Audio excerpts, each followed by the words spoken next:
interviewing Bart Ehrman. So they were all in like a queue. So Paul texts me and he says, I'm waiting to go in. I think I'm talking to Bart next. Mike keeps blowing kisses at me. And I said, I've told Mike, stop flirting with my fucking boyfriend. So I messaged Mike and I was like, bitch, Paul told me that you're blowing kisses at him. This book has all the answers.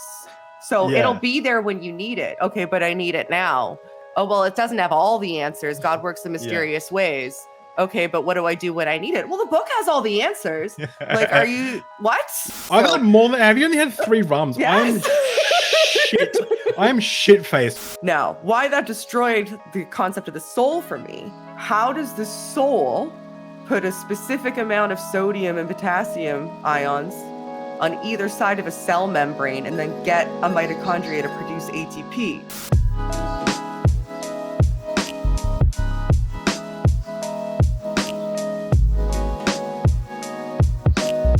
Welcome everyone to the Deep Drinks podcast. My name is Dave, and tonight we have an amazing guest, Shannon Q. She almost needs no introduction, but if you were to introduce her, which I am doing now, you may know Shannon Q from The Line, The Atheist Experience, Truth Wanted, Paulogia, Mythivision, or her own channel, or debating the likes of people like Darth Dawkins. Debating the likes of people like Darth Dawkins. Shannon has an honors degree in psychology, where she specialized in cognition, perception, and communication. She has been, so I hope this goes over well with you. She's been described / named as evasive interlocutor, the giggle girl, wide-eyed asshole, satanical atheist, one who lies for money, and her personal favorite, green-haired Antifa-looking bitch. Oh, it is still my favorite. Her favorite word is fuck. So True. With that said, I would like to formally welcome Shannon fucking Q to the Deep Drinks podcast. Thank you. That might be the most comprehensive list anywhere on the internet of my Twitter handles. Yeah, I went through literally because I was looking how do I find your Twitter handles, like if you've done a name change. There's no way you can do it as far as I know. So I went through like a year of your media like images and just read to see where you'd like screenshotted certain things and you'd say like new Twitter handle or whatever. So yeah, I did my work because they're hilarious. Wow. So. That is that is an impressive amount of dedication to my internet trolling. Yeah, that's it's important. That's awesome. Your internet trolling is important. That's the most important part of my activism is pissing people off on Twitter. Yeah, for sure. So tonight we were originally going to drink a certain type of rum, but then I couldn't find a certain type of rum, and then you couldn't find that certain type of rum that you found out just today. Yeah. So it's actually really good. So when I remember when you first shot me a message, you wanted to put forth your resume, and you just shot me a photo of your alcohol cupboard that had all sorts of random alcohol. That was my application. Yeah. Yeah. So that's great. So tonight we're drinking 2 different drinks. But what are you drinking? I'm ashamed of myself, but I'm drinking. Like I don't even want to put it on camera.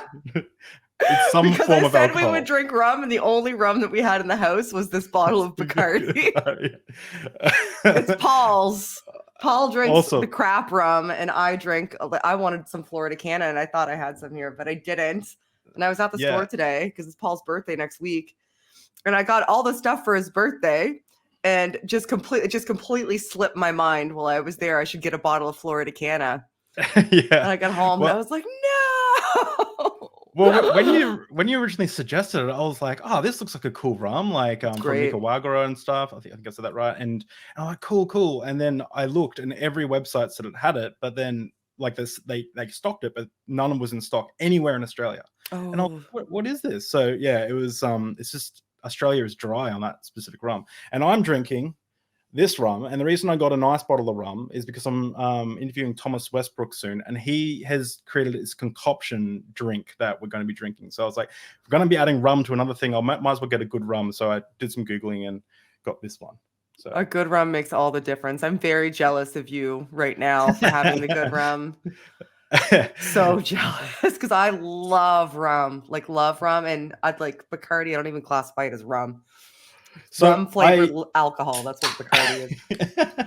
So I'm not actually a fan of rum. But this rum, What? I know. I'm pouring myself a giant glass of this rum. This rum, and I've only had a coffee today. It's 11 a.m. for me.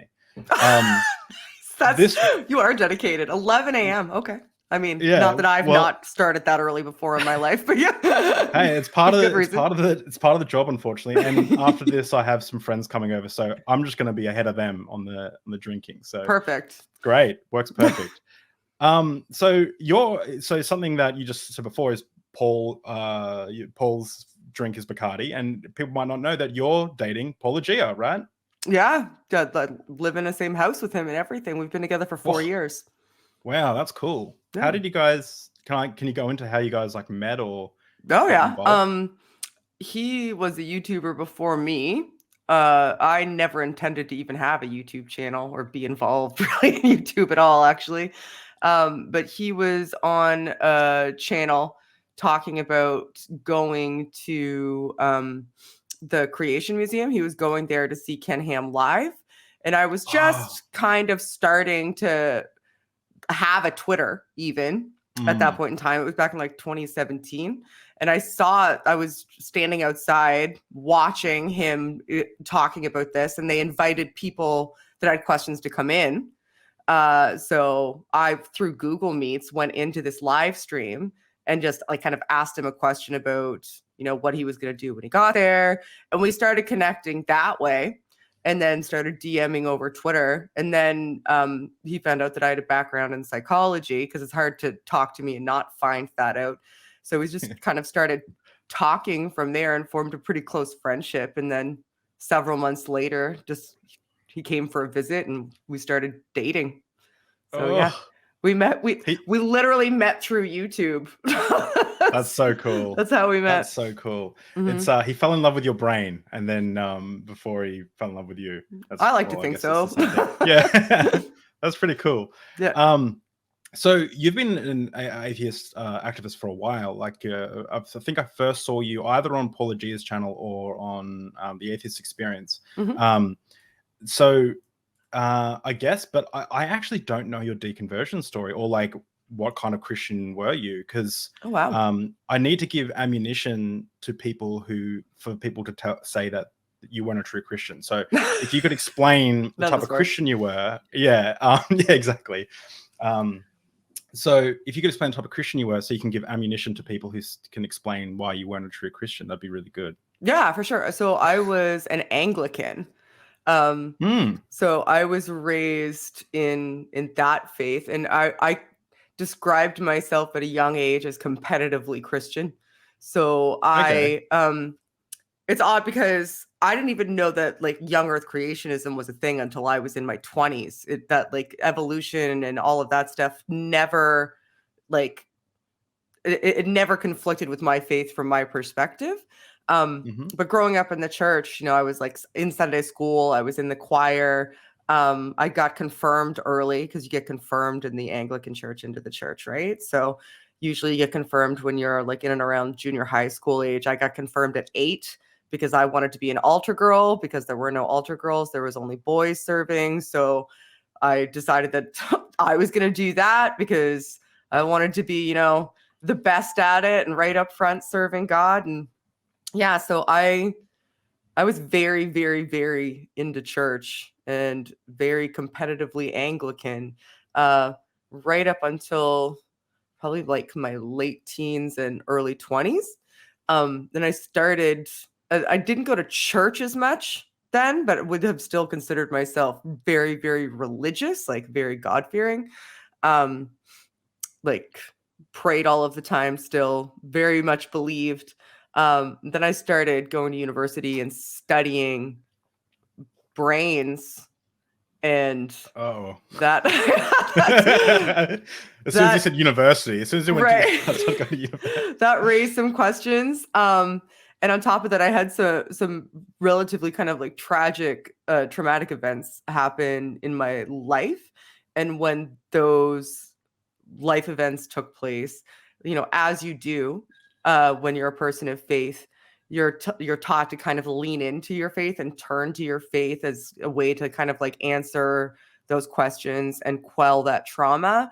And I realized then that I'd never really read the Bible cover to cover, start to finish. So I thought, like if I just really pour myself into it and start reading the Bible cover to cover, like I know the answers are in there. That's what I've always been taught. And reading the Bible at the same time, like in conjunction with going to university and studying these things that were giving me questions, just gave me more questions and less answers. And that kind of re-traumatized me, right? Because the place that I was told I needed to go to get the answers, I found out not only are there not answers, that just gives me more questions. So now I'm going through trauma while I'm trying to deal with this doubt and deconversion. So it was like a whole clusterfuck. But yeah, I guess that's my story. I don't have as interesting a story as many people. I was never, sort of fundamentalist. I'm Canadian, so we don't have as much, sort of Bible thumping, firebrands, fires and brimstone preaching around here. We do have some, but it's not as prevalent. It doesn't permeate the society as much. But yeah, so I was your run of the mill Anglican girl. Never young or gracious, that sort of thing. No, what you said there actually made a lot of sense because I remember when you said that, like, you were re-traumatized trying to find the truth. I can relate to that a little bit because I was similar in that I wasn't trying to go into the Bible to try and find the truth. I remember that so I don't know if you know too much about my story. I was a youth pastor at one stage, and then a Pentecostal youth pastor. I eventually deconverted. I'm an agnostic atheist now, but the situation was, I remember realizing that I wanted to get to the bottom of like the creation versus evolution debate, and I wanted to I was really into science, pop science, I guess, and I was like, okay, I'm going to get to the bottom of this, and then at least I will know why the evolutionists believe what they believe. So I did. I started the investigation. I started this document called The Objective Truth of Origins, where I was going to look at every piece of line of evidence I could. And what I realized was that I couldn't go into that investigation already assuming a verdict. I had to actually, when I was investigating one piece of evidence or a study or something, I had to remove as much bias as possible, and I removed the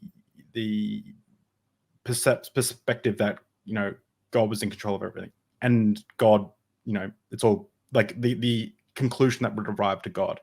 And when I did that, the only reason I thought it was okay to do that was because I knew that it would lead me to God anyway, right? Because God was definitely real. So therefore I didn't need to protect my faith anymore. I didn't need to protect it. And whenever I was investigating these things, I would go into, and then when you came out the other end, you could say I did it completely unbiased, and you would feel as though you had that intellectual integrity. Yeah. And so I started doing that, and I started noticing cracks, and I started noticing in my theology and philosophy and stuff, life ideas, worldview. And I started noticing more and more cracks until eventually these cracks were like giant canyons. I can say thank you to Aaron Ra, Matt Dillahunty. Like I can thank a lot of people for that, but mainly the studies that I was looking up. But the thing that traumatized me a little bit is these were really concerning. And so I'll go to my fellow Christians and I'll be like, hey, I'm really concerned about this. And it was the non-answers.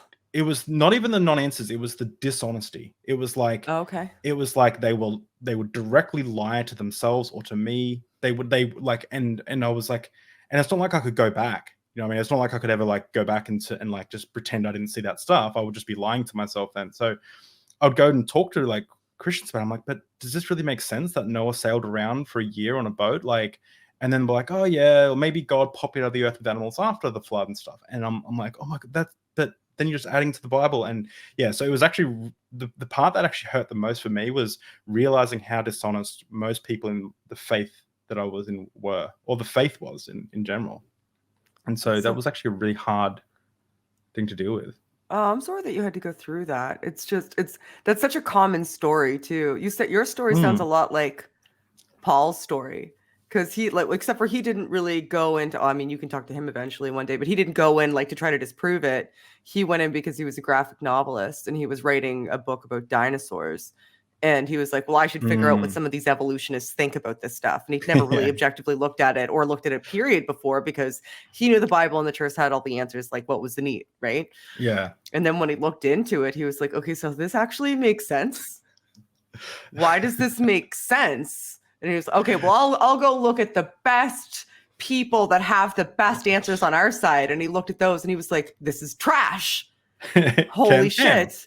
Who are these people that I've been trusting? Having like those trust issues is huge. Like I had something similar happen to like I mentioned, I was going through some traumatic stuff, right? Like some bad family stuff had taken place. Like there was a murder in the family and it was not good. And I was trying to figure out how to cope and deal with that. And our relationship was breaking up. Like all of the, like people have stuff, right? We all have stuff. And as I was trying to figure all of that out, and everything about my faith was unraveling simultaneously, that causes you to spiral, right? And so I turned to the people that you're supposed to turn to, right? Like I turned to people who were in the faith, who were leaders. So like people who were pastors, people who were youth leaders, people who were deacons, people who were like at the university campus and they were there to like be the pastor that you turn to of your whatever denomination. And I tried talking to several of them about like all of these different objections, like the things that I was finding in the Bible that just didn't make any sense to me. I would come to them with these questions that I still to this day think are really legitimate questions and problems.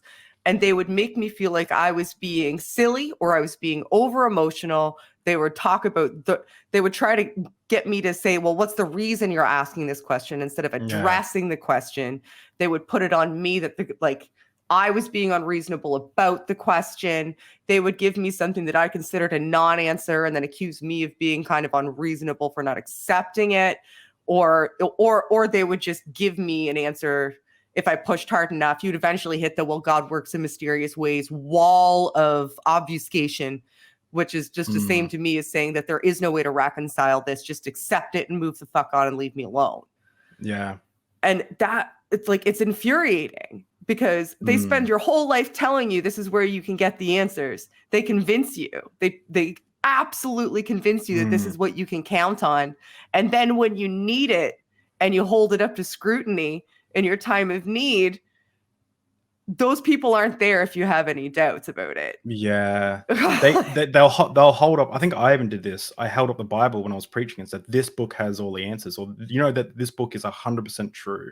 But then when you ask them like a question, like a really hard hitting question, that is big, like, you know, Jesus was supposed to return on his disciples' lifetime, or just, you know, some big problems. You'll get that one, the what you just said, or you'll get the obfuscation, but you'll also get the two I always used to get was, well, we can ask him when we meet him. So like, you know, like wait and see. Yeah, wait and see. Or the other one was, keep having faith. Don't worry about it. Yeah. The other one was, if you had all the answers, there'd be no need for faith, and God wants us to have faith. And it's like, okay, like, okay. So you're saying it's better for me to not have knowledge about how to solve the circumstances that I'm currently in. But on one hand, you're saying, no, it's better for you not to have that knowledge because, you know, God doesn't want you to have that knowledge. You'll just wait and see. But on the other hand, this book has all the answers. So it'll be there when you need it. Okay, but I need it now. Oh, well, it doesn't have all the answers. God works in mysterious ways. Okay, but what do I do when I need it? Well, the book has all the answers. Like, are you, what? Yeah. Like, I remember, I love that loop. Right. It's funny that loop. I remember the first time it happened really crazily.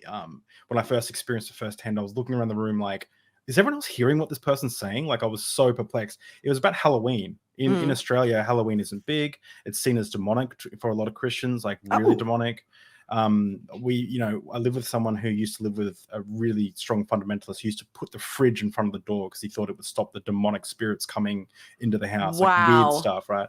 My wife's family used to shut off all the lights and then like wouldn't respond to the door if little kids came there because it was letting demons in, or if it was supporting the work of the enemy or something.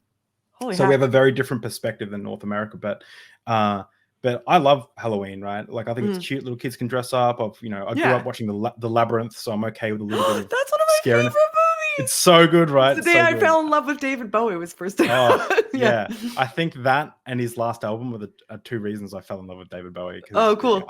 Anyway, but I remember talking to someone, and I said, and I was under the assumption at the time that the Christmas tree and most Christmas traditions were pagan. Now I know Michael Jones is going to punch me in the nose if I say that.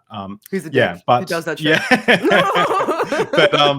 but I read the book Pagan Christianity. I was pretty convinced of it. So I was talking to someone, and I still don't know how I feel, but I was talking to someone about it, and I said, and they said, well, we know where the roots of Halloween come from, and they were saying it's evil, and I said, well, yeah, and it's Christmas time. We're sitting at a Christmas tree. And I said, yeah, but we know where the roots of Christmas tree come from.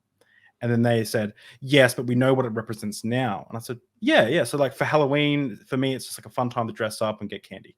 And then it would loop and go, yeah, but we know where that came from. And I'm like, yeah, like the Christmas tree. And they're like, yeah, but we know what that means now. It's like, yeah, like Halloween. And it looped like 5 times. And I'm like, and I was like looking around the room, like, what? How are you like rebooting in between? Like, what's happening? Like, I don't understand. Like, yeah, it was that's probably the strongest time that I've experienced that like loop of like it has all the answers, it doesn't. It has all the answers, it doesn't. Or praying. Like the classic one is praying, right? Mm-hmm. Like you pray, you get yes, no, wait. Yeah. And it's like, wait, so you get the same results if you pray to a jug of milk or a potato? Yeah. And it's like, yeah. So anyway. Yeah. I think a lot of what being a Christian was to me looking back, and I think is to a lot of people if they're really willing to be honest with themselves internally, is so subjective and based on preference. Like you I don't want to say cherry pick, but you have a preference for the things within the faith that align to your tendencies, desires, and moral system as they exist. With a little bit of help, obviously, from some indoctrination and potential social pressures, but. Yeah, and then you'll ignore or write off things that don't align with that. So I think like your friend with the Christmas tree was saying, well, this is the thing that I've reconciled and found my way to being okay with, but I'm not currently okay with your thing. So yeah, that's a good point. I haven't been able to reconcile and be okay with your thing. That's apparently a bridge too far for me. So when I'm saying, yeah, I know where it came from, what he's probably saying, or they're probably saying is, yeah, I know where that came from and I reconciled it. Even though I know where Halloween came from, I haven't been able to reconcile that. So the message he was transmitting to you in that moment, I think, was probably like, yeah, I reconciled this one. Like subjectively, that one is okay with me.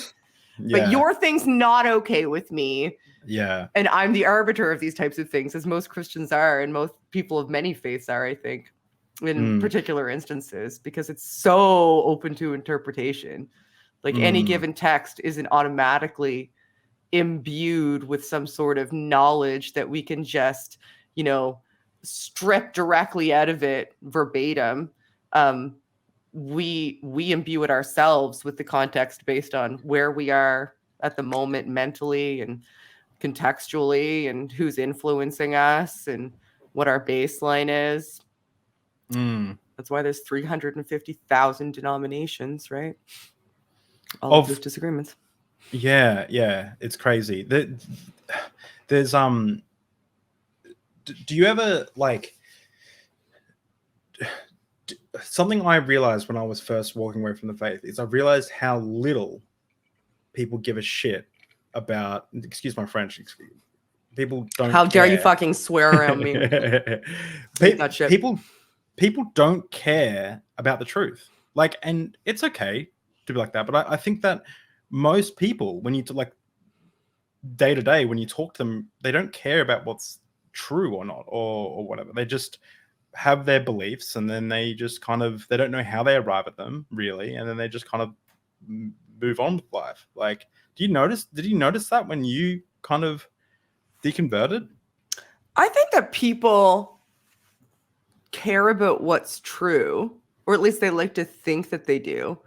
Oh, I But believe they like to think that they do, but I don't think they do. And they, well, they believe that they already know what's true, right? So they trust that what they believe is true, so that there's no need to investigate further. So I think maybe what you and I might align on is that not everybody has the tenacity to follow through to its terminus, their intellectual curiosity regarding something like a religion, for example, because they're sated in their existing environment and externally supported, and it's safe, and they're reassured that it's true.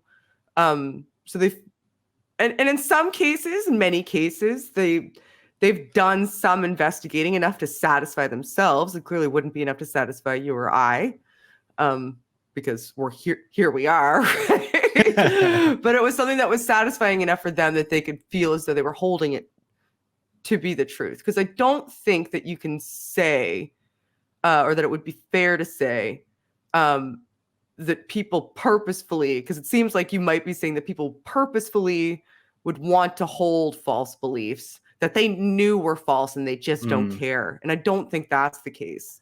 I would kind of agree with what you're saying. Okay. That essentially what you're saying is the nice, I'm saying people don't give a shit about what they believe. And then you pass out my harsh terminology into like a very nice, reasoned example of what I think I'm trying to get at. So that's just, I don't know why. So I've noticed something when I was like looking up at you is most people like, well, not most people, but a lot of people have beef with you. And I have no idea why.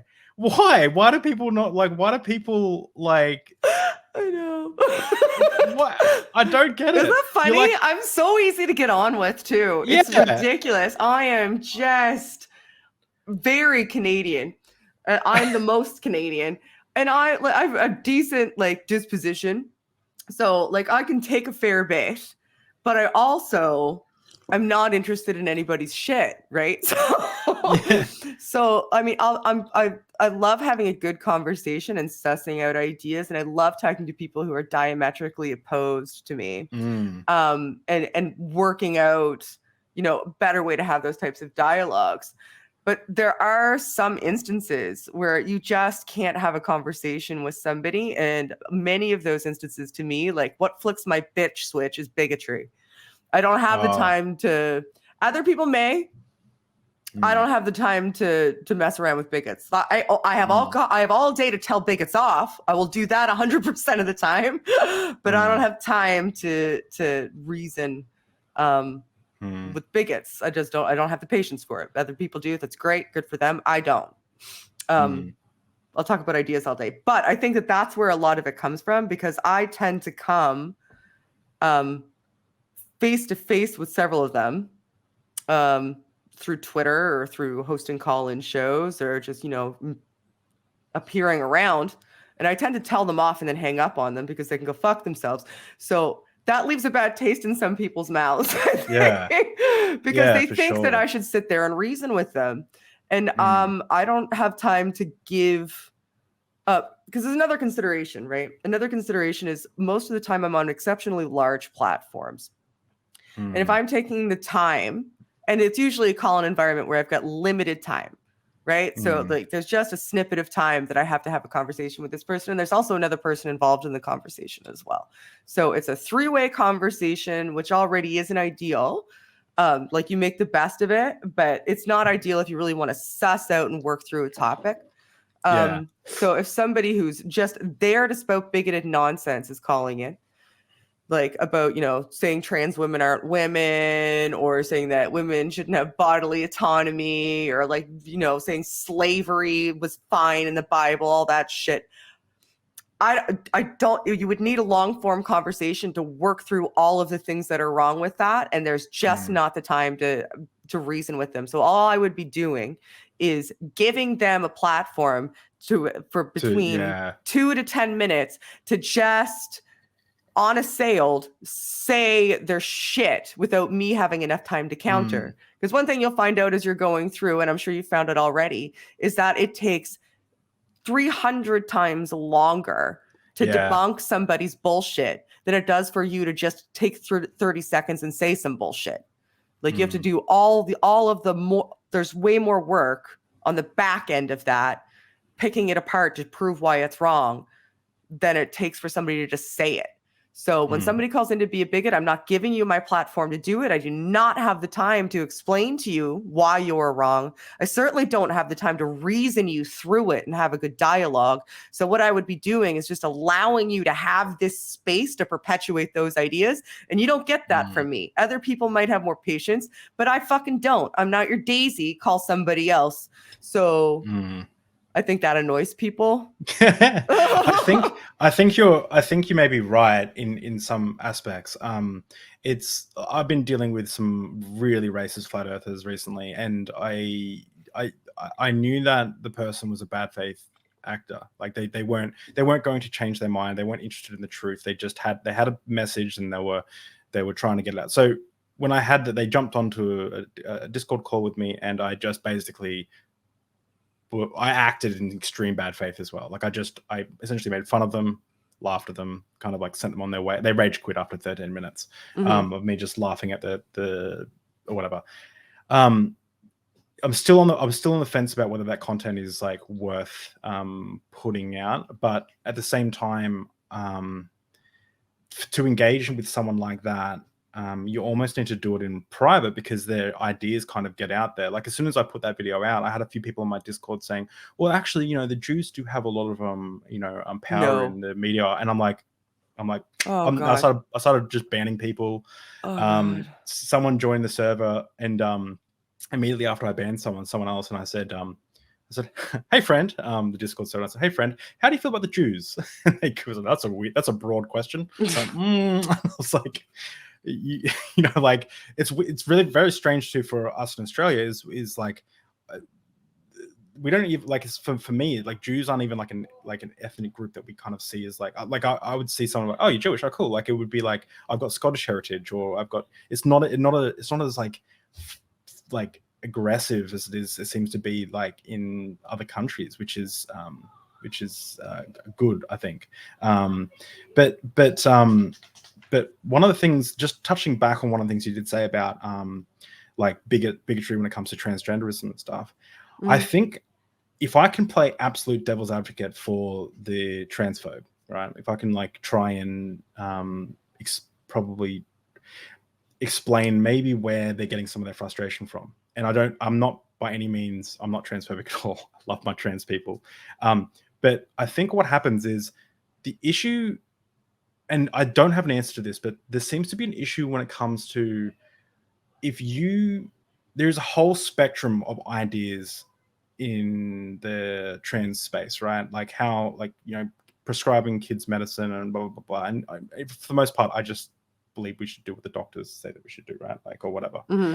I'm very uninformed as another thing. So I try and stay out of it as much as possible. But the one thing that I noticed is, if you do have an opposing view on anything to do with transgenderism or something, or if you say like anything that is contrary to the narrative around transgenderism, you will be called a transphobe and kind of ostracized from that community. So it blocks down conversations from happening.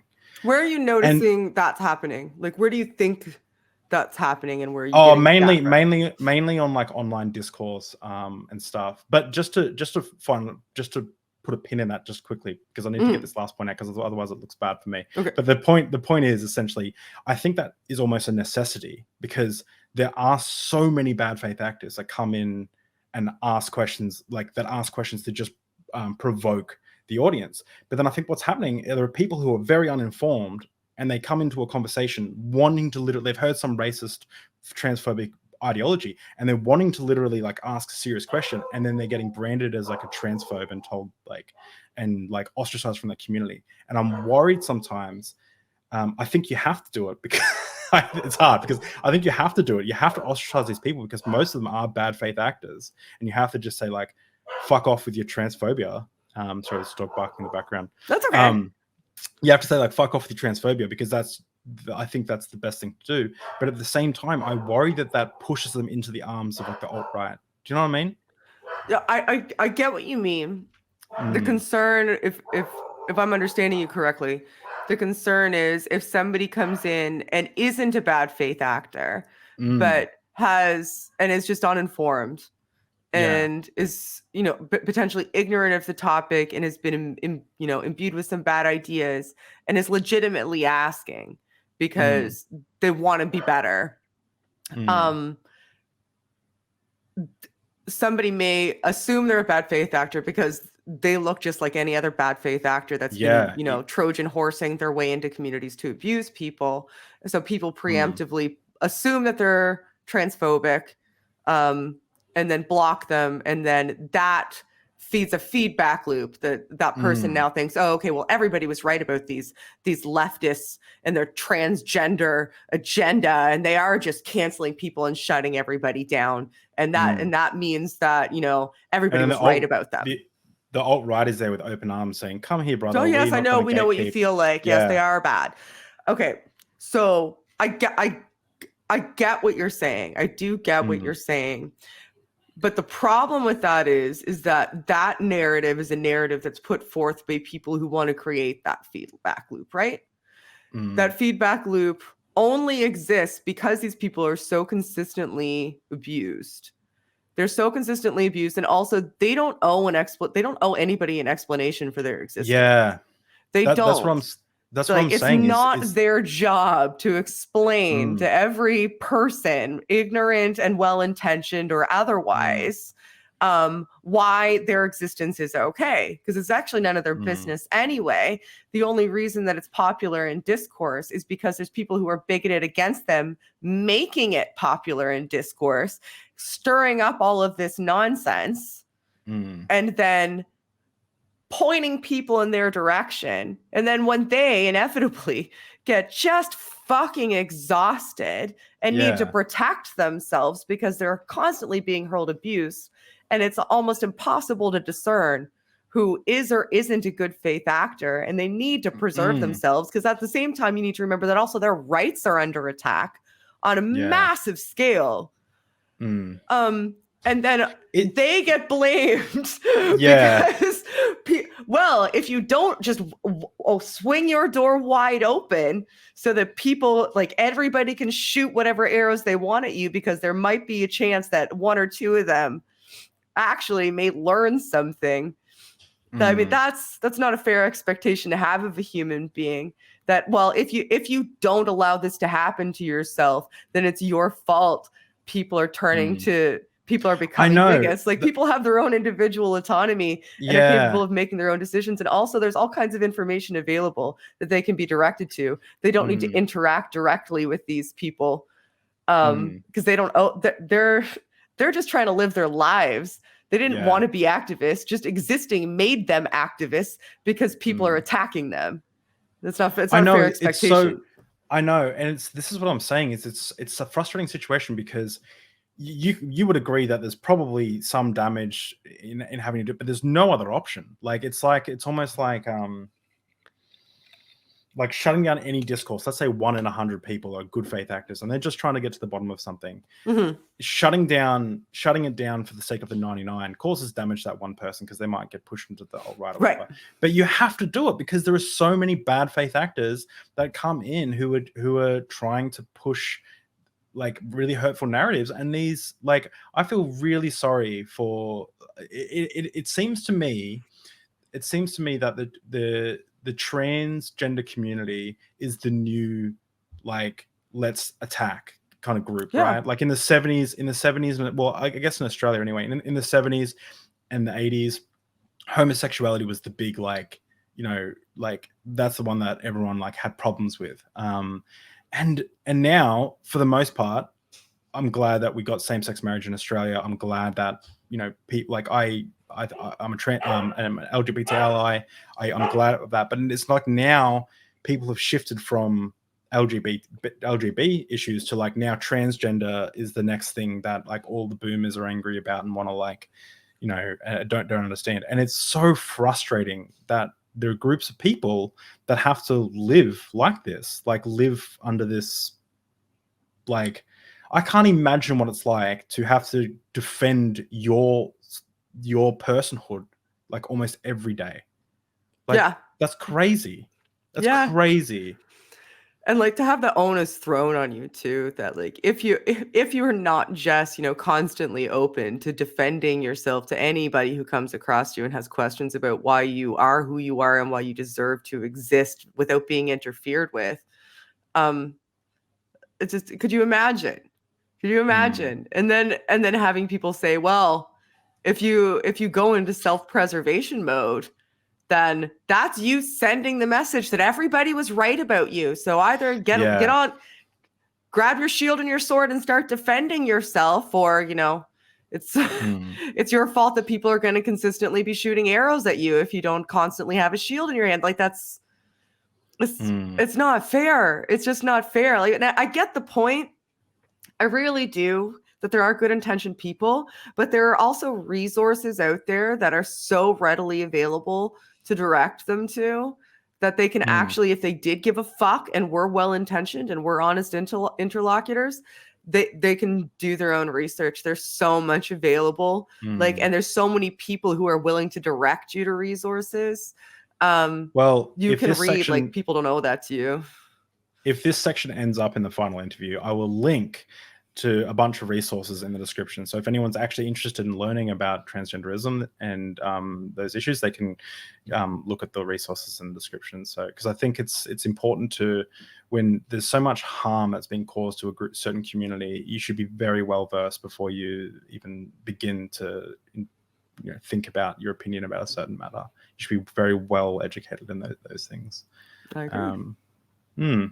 Totally agree. I hope it does make it in, because it's an important message to send out to people. And enjoy your comment section, because I'm here talking about the trans community. And if there's anything that I know, that makes for a real interesting comment section.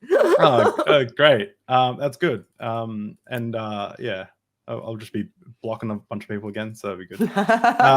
I'm currently blocking a lot of, not blocking, but like muting a bunch of racist, like anti-Semitic people.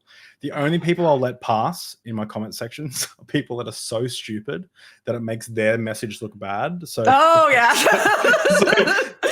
someone I did this video where I said the name of every single god. It took me 4.5 hours. I read out the name of every single god in one go, and it was kind of exhausting. Yeah, it was, and I was such a purist that I wouldn't let myself get up and get a glass of water. So I had this little glass. I was like sipping it every now and again.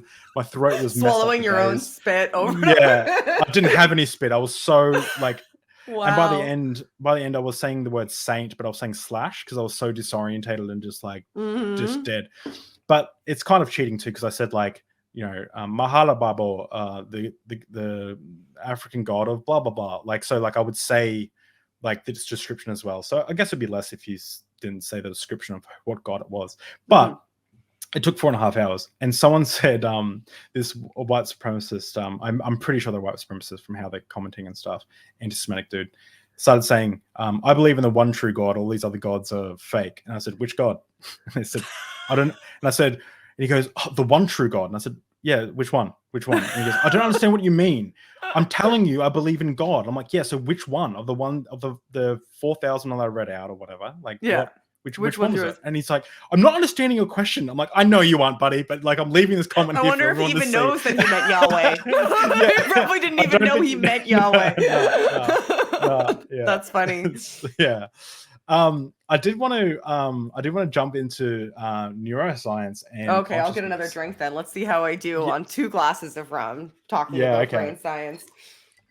Well, actually, we do have. Okay, all right. I didn't know there was going to be a test. Well, I actually have another test. Label neuroanatomy. I have another test for you, and I'll let you choose. I'll let you choose which one you want to do. Do we want to dive into the neuroscience and consciousness discussion, or do we want to leave that and first do, because we will do it still, what I call the rapid fire checkmate atheist Q&A. So what that is is I'm going to give you that with Queen. I'm going to give you. I'll give you 3 minutes. I'll give you 3 minutes, and I'm going to read out questions, and you're going to see how many you can get through. Of like the classic. I'll give you one. I am not good at being succinct. This is going to be awful. You've got to just give like the quickest answer. So, for example, like it'll be like, I'll give you one. Like, evolution is just a theory, and then you've got to like go, like you've got to like give a quick answer and then get to the next one. Yeah. If you know what theory means, that's great. That's exactly. Perfect answer. So which one do you want to start with? Do we want to leave the rapid fire for after we've had a bit more alcohol, or do we want to jump into the neuroscience? Now I'm curious about the rapid fire. All right, can we do the rapid fire? Okay, I'm curious now. Okay. So I got 3 minutes. I'm gonna get a timer going. Jesus Christ, 3 minutes per question usually isn't enough for me. I never shut the fuck up. All right, I'll see what I can do. So just so you know, there are 13 questions. Shit. Some of them are easy. Some of them are hard. Is this a competition? Did anybody make it through all 13? Hey, it might be. But to be honest, I was running out of like. I mean, I'm sure there's more, but it was hard to Google. But you hate God. I'm not going to say anything. Okay. So these are the checkmate atheist rapid fire questions. Okay, so you have 3 minutes. And I'll say the first one, and I'll start it. You say you don't believe in God. How do you explain sunsets? These are real questions, by the way. The world turns and we go to the other side. Okay. Where do you get your morals from? My cognition and general societal mores. Why do you hate God? Because he took everything from me. Don't seashells on the top of mountains prove Noah's Ark? Not if you believe in plate tectonics.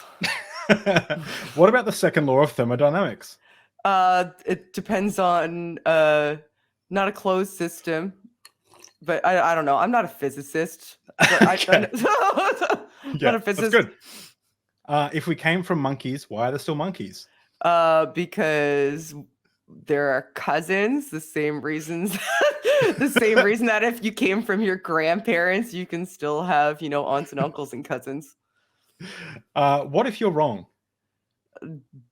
Then I don't think I am. But what if you're wrong? It's Pascal's wager. Well, if then God is as much of a dick as people say he is, then I guess.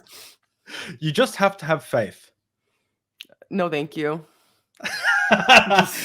Where are the transitional fossils? They were in the ground. There's probably still more there, but we dug a bunch of them up, and most of them are in museums, books, and on the internet. Evolution is just a theory. Yeah, exactly.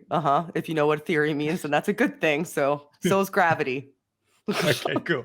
Relating to the Big Bang Theory, where did the exploding star come from? It wasn't a star that exploded, so I don't really feel like answering questions that make no sense. That's a real question.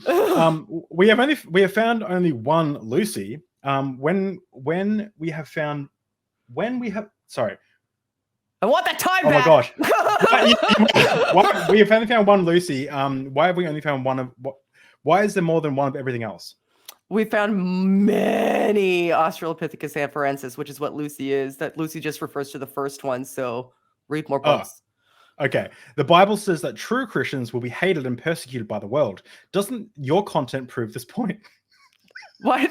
Point to anything hateful that I said about true Christians. All you guys are constantly telling me the people I'm talking about aren't the real Christians. You're the real Christians. And that's why it doesn't apply to you. So pick a fucking lane, I guess. So you passed it. You've done all 13 questions in 2 minutes. Yes. Good job. That's so good. Oh, geez. It was some of these I was writing down, and I was trying to fix the grammar or make the argument a little better for them, and I was like, no, just put down what they asked. Because I think what was one of them? If we came from monkeys, why are there still monkeys? I think there's going to be an are there. Why are there still monkeys? Anyway, why still are there monkeys? Why still monkeys? And why still monkeys? We monkey, why still monkey? Yeah, exactly. It's a fun one. Hey, Cool. So well, you did well. Great job. Rapid Yeah, well, fire. that's yet to be. We'll see when we watch back how what your definition of well is.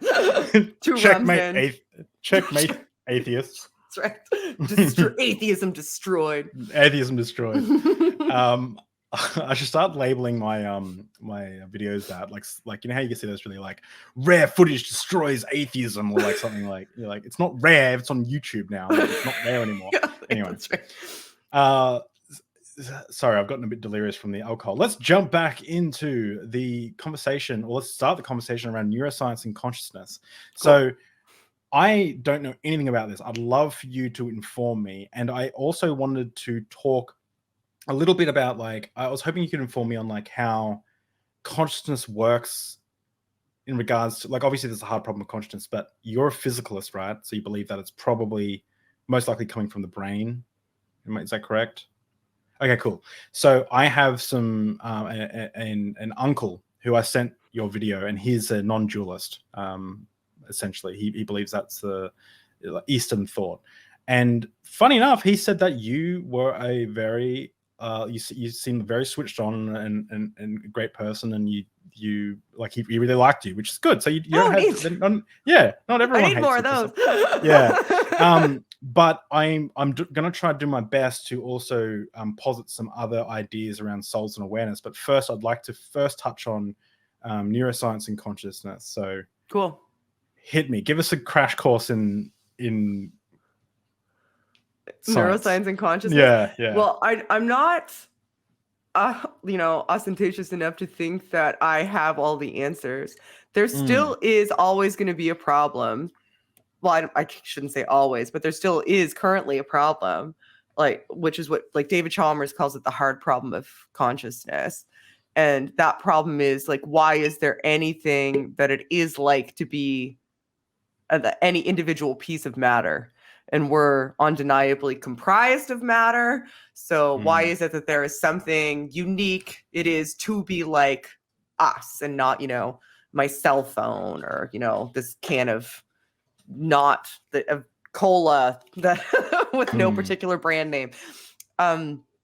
So that is always a thing. I don't find it as difficult to reconcile the more I look into how the brain works and how brain regions operate, and the more I read and listen about the brain, the less that seems like an issue to me. Well, I mean, it's still an issue, but the less I feel like it's ultimately insurmountable, and the more it seems trivially silly to me to posit other things, because we can so clearly and easily demonstrate things like localization of function. And we know like right down to the microscopic level what causes any individual neuron to fire, and then what chemicals that neuron is attached to, what brain regions it's interconnected with, and then, what that firing is going to ultimately result in. And we know if we remove neurons or remove regions, what functions or parts of cognition and perceptual abilities we're going to either augment or lose. So it doesn't make sense to me for it to be anything but the brain. It seems to be multiplying entities to me, from a hypothesis building perspective, to posit anything else. And I don't think that it has any knowledge content, because you can't really study it either. So saying, well, it's some sort of, thing external to us that's interacting with our brain, like how would you quantify that in any meaningful way? It's just an assertion to me. And then there's the interaction problem. I have a problem with panpsychism because there's this coalescence problem. So yeah, I'm writing notes. I don't know, go ahead. I'm writing notes because a little bit because of the alcohol, but mainly because I want to remember questions to ask you. Because so did you start as a Christian believing in the soul? Like 100%, absolutely. Yep. Okay. Was there like and I take it you don't believe in the soul now, right? I don't even think it's possible. Yeah, that's because in you the don't Christian have a soul. conceptualization of it, I don't think it's possible. Okay, interesting. So can you give me a so what caused you to change your opinion with the soul to, like, was there something that happened, something you learned in neuroscience that you ATP synthase production in any individual neuronal mitochondria, opening sodium and potassium ion channels on the neuronal cell membrane to allow transmission through diffusion back and forth in order to create the action potential for any individual neuron to fire, to release the neurochemicals required for us to even have this conversation. So that's what did it for me. Yeah. So I obviously understand all of that, but for my audience, they might not. Yes, I know. I know that this is a redundant conversation for you. Yeah. Like I'm a little bit bored, to be honest, because I've heard it before. In fact, so okay. but for my audience, what did it for me though. So yeah. That and studying Broca's and Wernicke's area, which had to do with speech production and Phineas Gage. But this was the nail in the coffin for me. So everything that happens in our brain happens due to neuronal firing, right? So a neuron in your brain is like a teeny tiny cell, and that teeny tiny cell has a bunch of axons that come out of it. And those axons are like long strings that are wrapped in an insulated material called myelin, and they communicate with one another in your brain through electrochemical means. So in order for them to fire, there needs to be like a mild electrical signal that's called an action potential that initiates their firing. And when they fire, they send a signal down that axon that goes to the synapse. And the synapse is where at one axon, like the end of an axon, like the dendrites, will connect to, through like a synaptic cleft, another neuron. And they'll send a little chemical like a serotonin or a dopamine or norepinephrine or like multiple types of little chemicals that happen in your brain that each do different things to another neuron. And that's how all of the little neurons in your brain talk to one another, so that we can do things like move and operate our eyes and, taste things and feel things. There's neurons even in our skin, right? We have things called nociceptors and that are in our skin that are also neurons that are like longer, that go into our spine. But that's how we experience and feel and think of everything, right? All of those, we can track that happen through neuronal firing, and we can augment that through drugs and stuff. But in order for that neuron to fire, it needs to have that action potential. So we're back to the action potential, which is what creates the electrical impulse for that neuron to fire, to release the chemicals, to start that chain reaction, so that your brain's doing that billions of times a minute, right? Like it just lights right up. In order for that to happen, there needs to be a specific concentration on either side of the cell. So inside the neuron and outside the neuron, there needs to be a very specific concentration of sodium and potassium ions. And if that concentration reaches a specific threshold, and the mitochondria, and because the neuron's like any other cell, it has a mitochondria inside of it. If that mitochondria produces a chemical called ATP, that ATP, once it reaches a threshold, that mitochondria will produce a chemical called ATP, and that'll open a channel. And that channel allows the sodium and potassium ions, once they reach that threshold, to pass back and forth between the cell membrane. And when that happens, it creates the action potential for that electrical impulse to tell that cell to fire and create a signal. Right. Now, why that destroyed the concept of the soul for me is because if we know that neuronal firing is what causes everything. It's what causes movement. It's what causes sensation. It's what causes perception. It's what causes thought. We know all of these things. How does the soul put a specific amount of sodium and potassium ions on either side of a cell membrane and then get a mitochondria to produce ATP at any given time? So it's like you'd have to imagine literally a soul physically moving things. Is that what you're saying? Yeah, like it would need to have little sodium and potassium ion tweezers and go, okay, well, Now we want to think about Jesus and move them all through the brain. And that would need to be happening at such a rapid fire pace throughout the entirety of the brain. The soul would need to be able to do this, that it seems to me that it would be perceptible through things like MRI. Like you would literally see, or it would need to be, or a soul would need to be able to pop these things into and out of existence materially in our head. Neither one of those seem plausible to me. So how does a soul exactly interact with the brain? I think so many people look at the brain and they just think of it as, you know, the soul, the brain just feels stuff. They don't look at it down to the very finite minutia of the material processes that are actually taking place. So it seems plausible that a soul's probably doing stuff, right? Because your brain, it's like, maybe it just, you know, gives you a feeling, and a feeling is something that's not quantifiable. Well, a feeling kind of is at least locatable.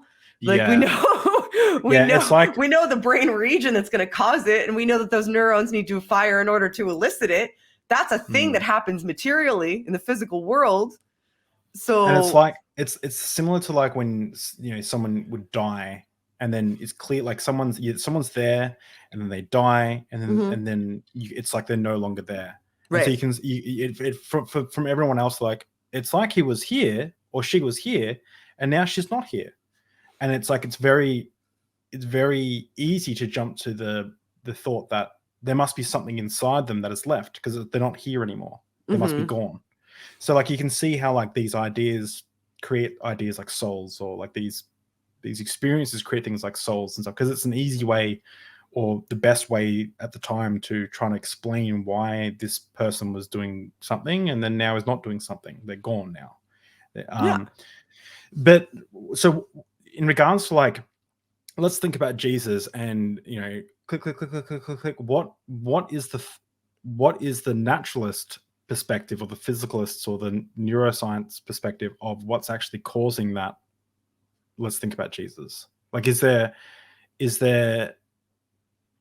so someone might say the soul is turning on all those switches, right? To think about Jesus or think about something. What is the naturalist perspective? Why is that happening? Like, why is that happening in the first place? A confluence of things. So it's predisposition. Like there's aspects of neuroanatomy that are absolutely predisposition genetically. There's aspects that are related to your current contextual environment. There's aspects that are related to your past environment, because your brain is it's a pattern producing and recognizing machine, right? We form memories so that we can formulate better ways to do things by comparing our current circumstances against previous circumstances and measuring outcomes. So the past also influences whether or not you are going to be thinking about Jesus in the present.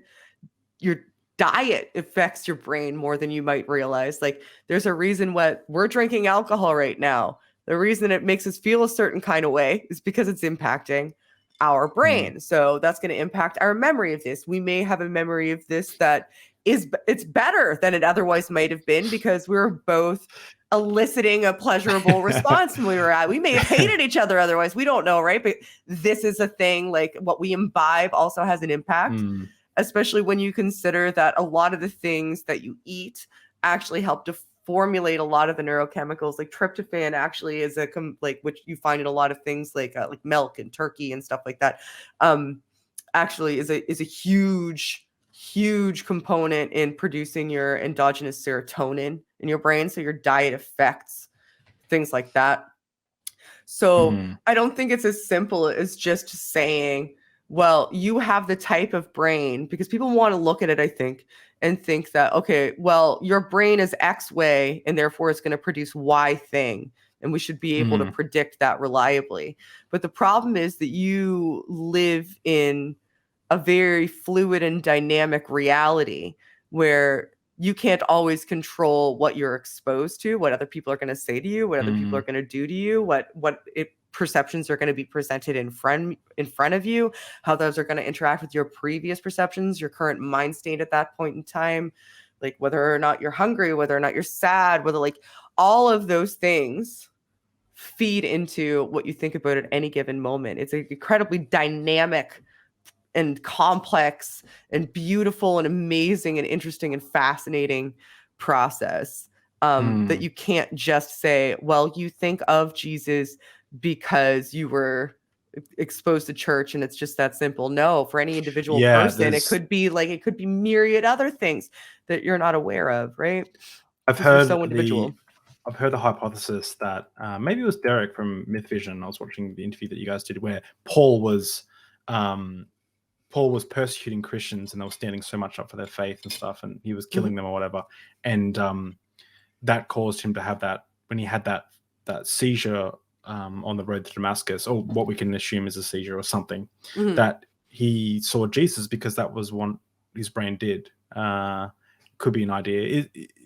Could be a guilt-induced hallucination. Yeah, it could be. It could be. But I mean, we don't know. But no, you'll never know. You're just positing something that you could never know. Yeah, and that's what we do here. Yeah, that's right. Is it almost like weather? Like where weather is like there's a billion trillion, because so many variables to, like, we can tell generally where, like, it might rain in this location. There's a likelihood it might rain, but we have no idea about how many raindrops will fall, where that'll fall, like all these things, because there's too many variables. I love that analogy. Yeah, that is a like really good analogy. Yeah, I've not heard that before, but I love that analogy. I made it up. I made it up thanks to the rum. Yeah, I'll steal that. I'll give you credit for it though when I use it. Oh, that's awesome. That's great, because by the same token, like, one individual thing could change that too. Like, you could say, like, I've got a very clear prediction on the path this, like, hurricane or rainstorm or whatever is going to take, and there could be a forest fire somewhere else that ends up interacting with it, right? And then it changes the trajectory of the things that you were anticipating.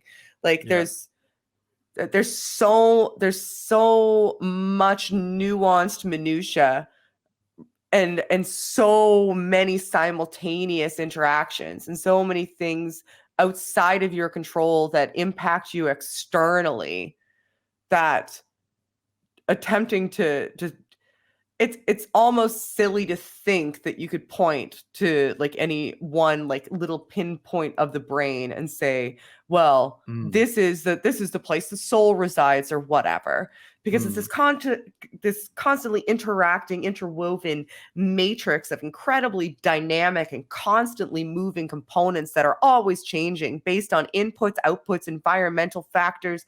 It's ever evolving and constantly in motion, and it never stops.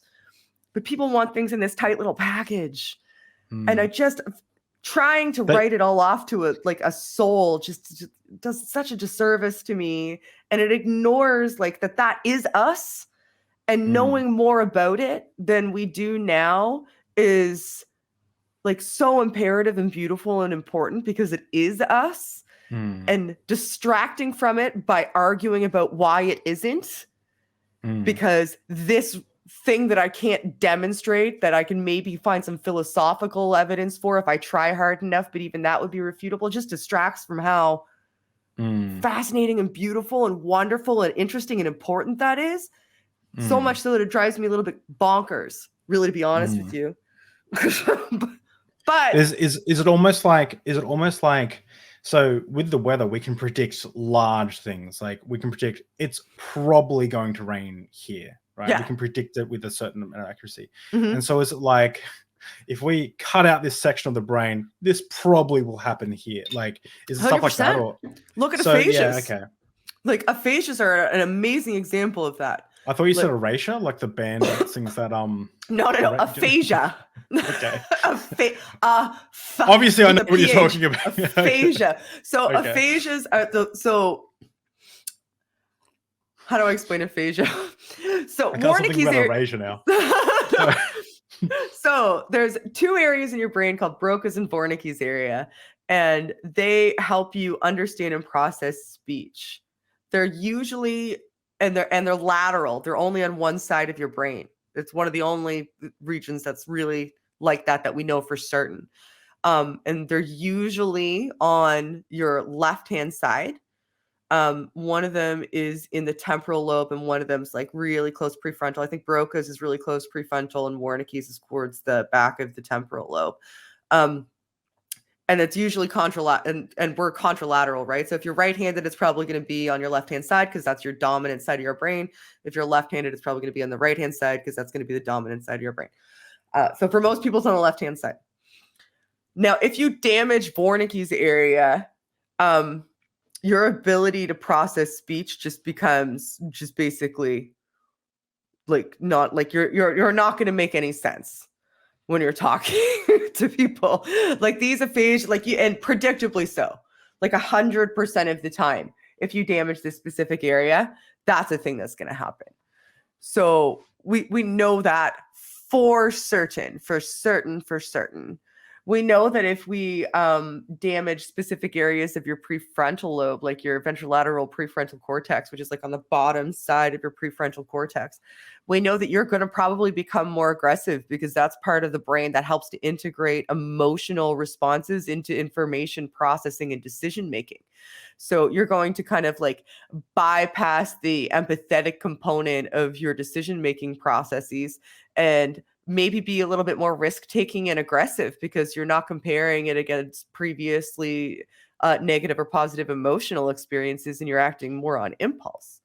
Like we can predict a lot of these things, not just, you know, from a processing perspective and like a perceptual perspective, but from like a behavioral perspective. We know that there's certain things that are going to happen if we affect different regions of the brain in different ways. Right. I've heard stories about like people like killing their family members or something, and then they did an autopsy on them and found there was a tumor pressing on that part of it. Like their personality switched over a few months, and then they end up committing some horrible crimes. And it was because, well, we can hypothesize it was because of a tumor pressing on a certain part of the brain, which is so weird to me. It almost feels like Frankenstein's monster, where it's like, you know, stick nail here, put electric in here, and does thing. Like it just seems so. Well, I think the weather analogy is actually good because I think it's like you can't. Oh, it's great. I'm so smart. Really. You are. No, I'm absolutely. I love it. I'm jealous. Sorry. I didn't think of it myself, but yeah, no, that's great. That's really good. Yeah. I do have just a quick aside. I need to know this. Okay. Are left-handed people just trying to get attention? Because Paul's left-handed, so and he hates attention. So. Grow up. They should, you know, like grow up. I don't think so. It's 2020. It's 2022. So. All right. You should grow up. I think there's some actual efficacy to the science behind people having dominant hands. Yeah, seems to be the case. So just to also, so that was a little derail. I'm going to derail us even more, but I'm going to try and bring us back to consciousness. Party. But is it possible that? Okay, so would you say you're a determinist? Oh yeah, I'd say so, probably. Yeah. So am I. How does that work then? I have an answer, and if you don't have an answer, don't make one up. Like, just say you don't have an answer. I just. No. Okay, but in regards to like free will, right? If being a determinist, like how do we punish someone for a crime if they had no other option but to commit that crime? I think that's a weird way to frame it, because saying that you had no other option but to commit that crime means that in the time that it took place, you didn't have a choice and you didn't choose to do what you did. And that you objectively did choose to do what you did. Just saying that was bound to happen, given all of the variables in the universe coalescing in that moment, doesn't negate the fact that person made a choice. And also the fact that all of those environmental components continue on forward in time means that seeing the impact and feeling the consequences of that and seeing what that punishment is like for that person is going to have ripple effects onto the future, because it's going to influence and add to the perceptions that people have going forward about that crime. And also that person, especially if you believe in some sort of rehabilitation as opposed to just strict justice is punishment, fuck this guy. Like if you believe that rehabilitation is possible, then that is a component of the punishment in order to make that person a better person, means that you're going to continuously inject more influences into the interactions in their life that are going to make them better and hopefully teach them and others why it's wrong and learn from it. So I don't see that as a problem. I see it as a cop-out that people use because they think it's a gotcha so that they can say, oh, we have libertarian free will. Because if we didn't have libertarian free will, justice couldn't exist. Checkmate, atheists. And I think that that's just a fear argument. Yeah, I don't know what libertarian free will means. I'm not as smart as I thought I was a second ago. But where I land with this, and correct me if I'm wrong, I believe that free will is an illusion. So we have to act as if free will exists. Like I can't just be like, well, free will doesn't exist, so start punching holes in the wall behind me. I'm not going to do that. Like I don't want holes in the wall, so I'm not going to punch holes in the wall, right? Right. Or something. I don't know why I chose that example. That's kind of weird. The rum. It's the rum. Sorry.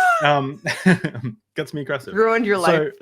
Yeah. But if I was to imagine like, a rock falling down a hill, I don't know if you've heard this analogy, and like if it rolls down the hill, if we know every single variable, like the wind speed, the things it's going to collide with, the friction of its surface, the gravity scale, all those kind of things, we can predict with 100% certainty exactly where it's going to land. Let's ignore quantum randomness for a second, because I know that there's like, let's just pretend that doesn't exist for a second. Okay. In a world without quantum randomness or whatever, like someone says, particles pop in. Okay, well, that's what I'm talking about. So like we could predict it going down the hill, like, right, and you could run it a million times over and it would land in the same spot. My understanding of brains, and I'm totally willing to be corrected on this, is that it's essentially a much more complex version of a rock and a hill. And there's just a million things, and everything around us is environmental.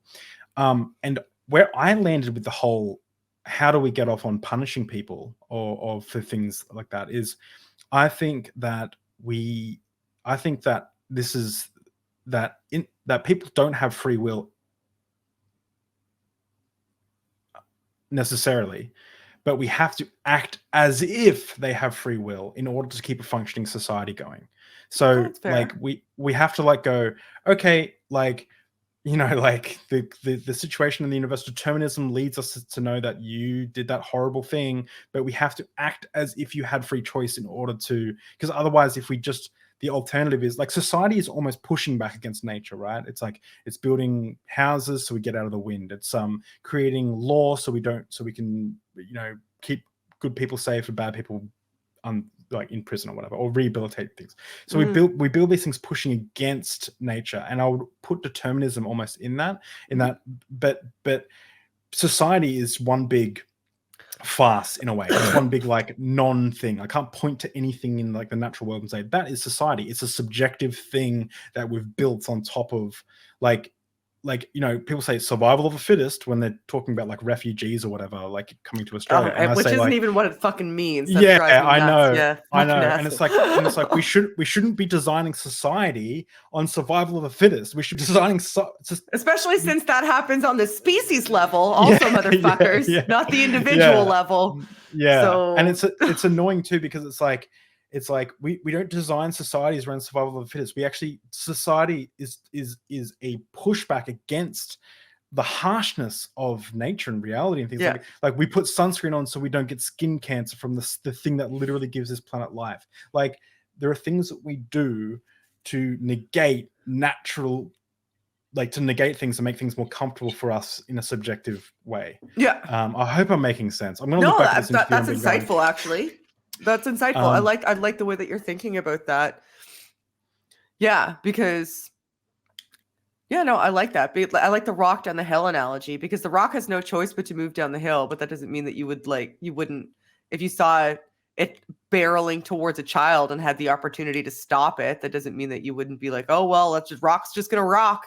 Like you know what I mean? Like you still have to understand that, if you have a way of preventing. No, I like the analogy. I like the pushing back against nature too. That's interesting. Well, and I also like looking at things from that perspective, because I think, like, with conversations about free will and conversations about morality, and I feel the same way with the conversations about the soul, I think they so distract from the material reality that we're in that we end up talking about the wrong things. We get all tied up in the debate over whether, theism or atheism is true, instead of us focusing in on, like, the material facts of the matter. Like, so far as we can tell, we're in charge of morality. So far as we can tell, we probably don't have free will. And so far as we can tell, the brain is what's responsible for us being us. If we could all, instead of arguing about whether or not that's the case, focus in on those three things, like, we would function a lot better and have a lot better understanding of what's going on, probably operate better together and be much better informed. But instead, we're consistently distracted by this constant argument about, it's actually not science, it's religion, it's God, it's God, it's God, it's God. Yeah. Okay, well, that has no information content to me, and nothing that tells me fucking sweet fuck all about the material reality that we're living in. What would help me, actually, is if we had a conversation. I'll grant you your God. Sure. God's real. Fine. Can we fuck off of that now? Just pretend he's not for a second, so that we can talk about the reality that's in front of us, instead of focusing on that, instead of making that the focus. And then we can maybe figure some shit out and be better as a society, as a species, as a world. Yeah. I know. Such a distraction.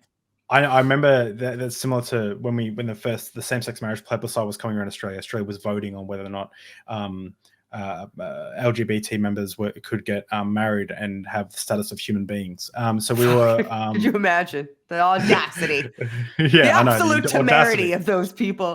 we were really deciding, should they be happy or should they not be happy for no reason? Anyway, so because it makes us happier knowing that they're not happy.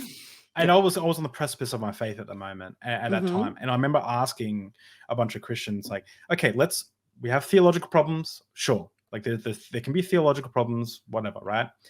But can we just talk about the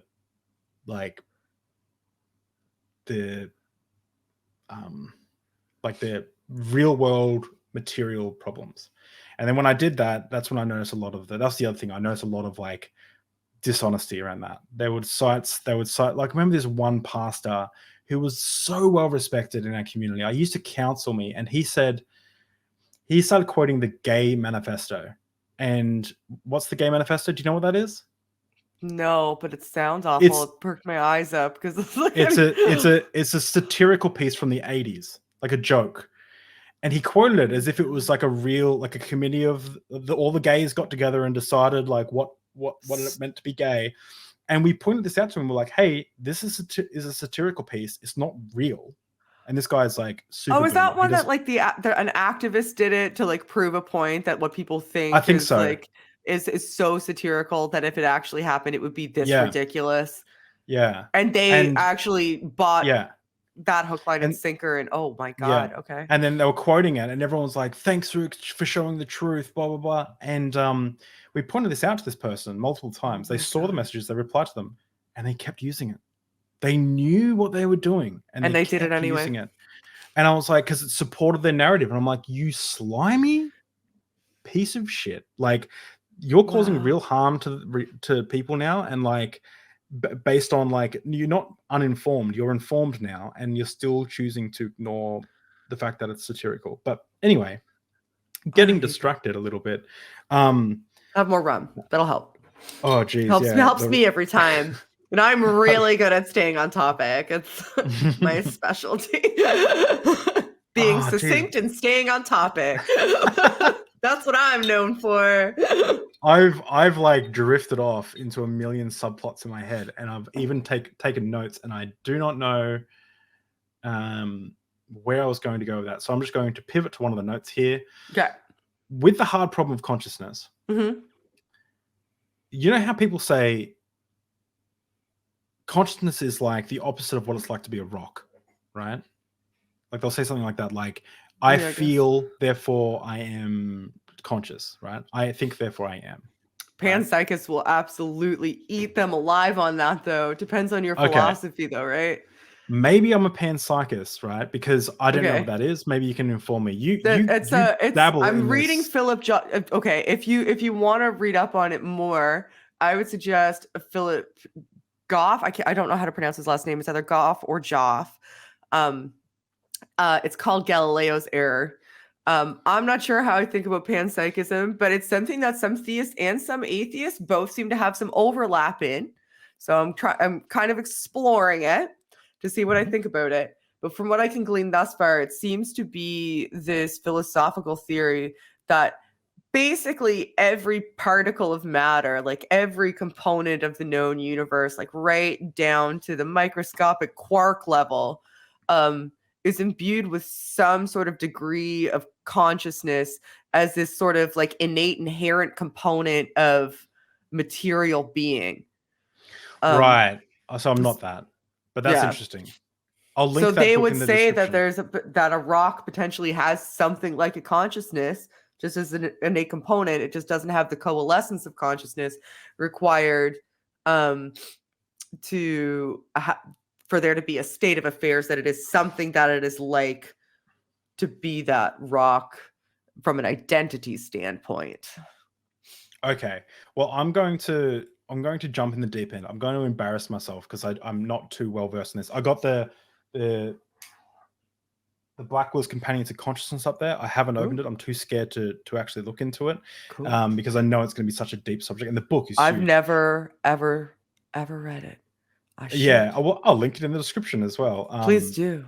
But what I'm going to do, I'm going to jump in the deep end. I'm going to embarrass myself a little bit because this idea is probably stupid, but I want to get your thoughts on it. You're very insightful, so I'm excited to hear this. Thank you. That's why I started the YouTube channel, by the way, because I wanted you're so insightful, and the world needs to know.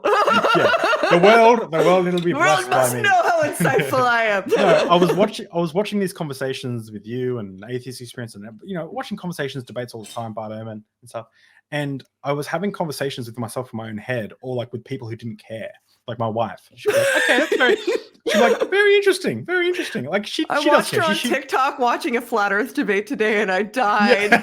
Oh, her face. I was like, I feel ya. I've been there, my friend. If you want to watch, there's a video I just recently put out on one of our politicians in Australia. You would love. It's me and her reacting to it. Well, it's her reacting to it. It's me showing it to her. And I'll go back through because I follow you on TikTok. You and Paul would get well, it's on YouTube. Sorry, but you guys would get a laugh out of that. You and Paul, I think, because even if you don't know Australian politicians, this dude is a meme, a walking meme. Anyway, Bob Catter. So. Jumping into it. So my thought process is, what if I just call bullshit on consciousness? Okay. What do you mean by that?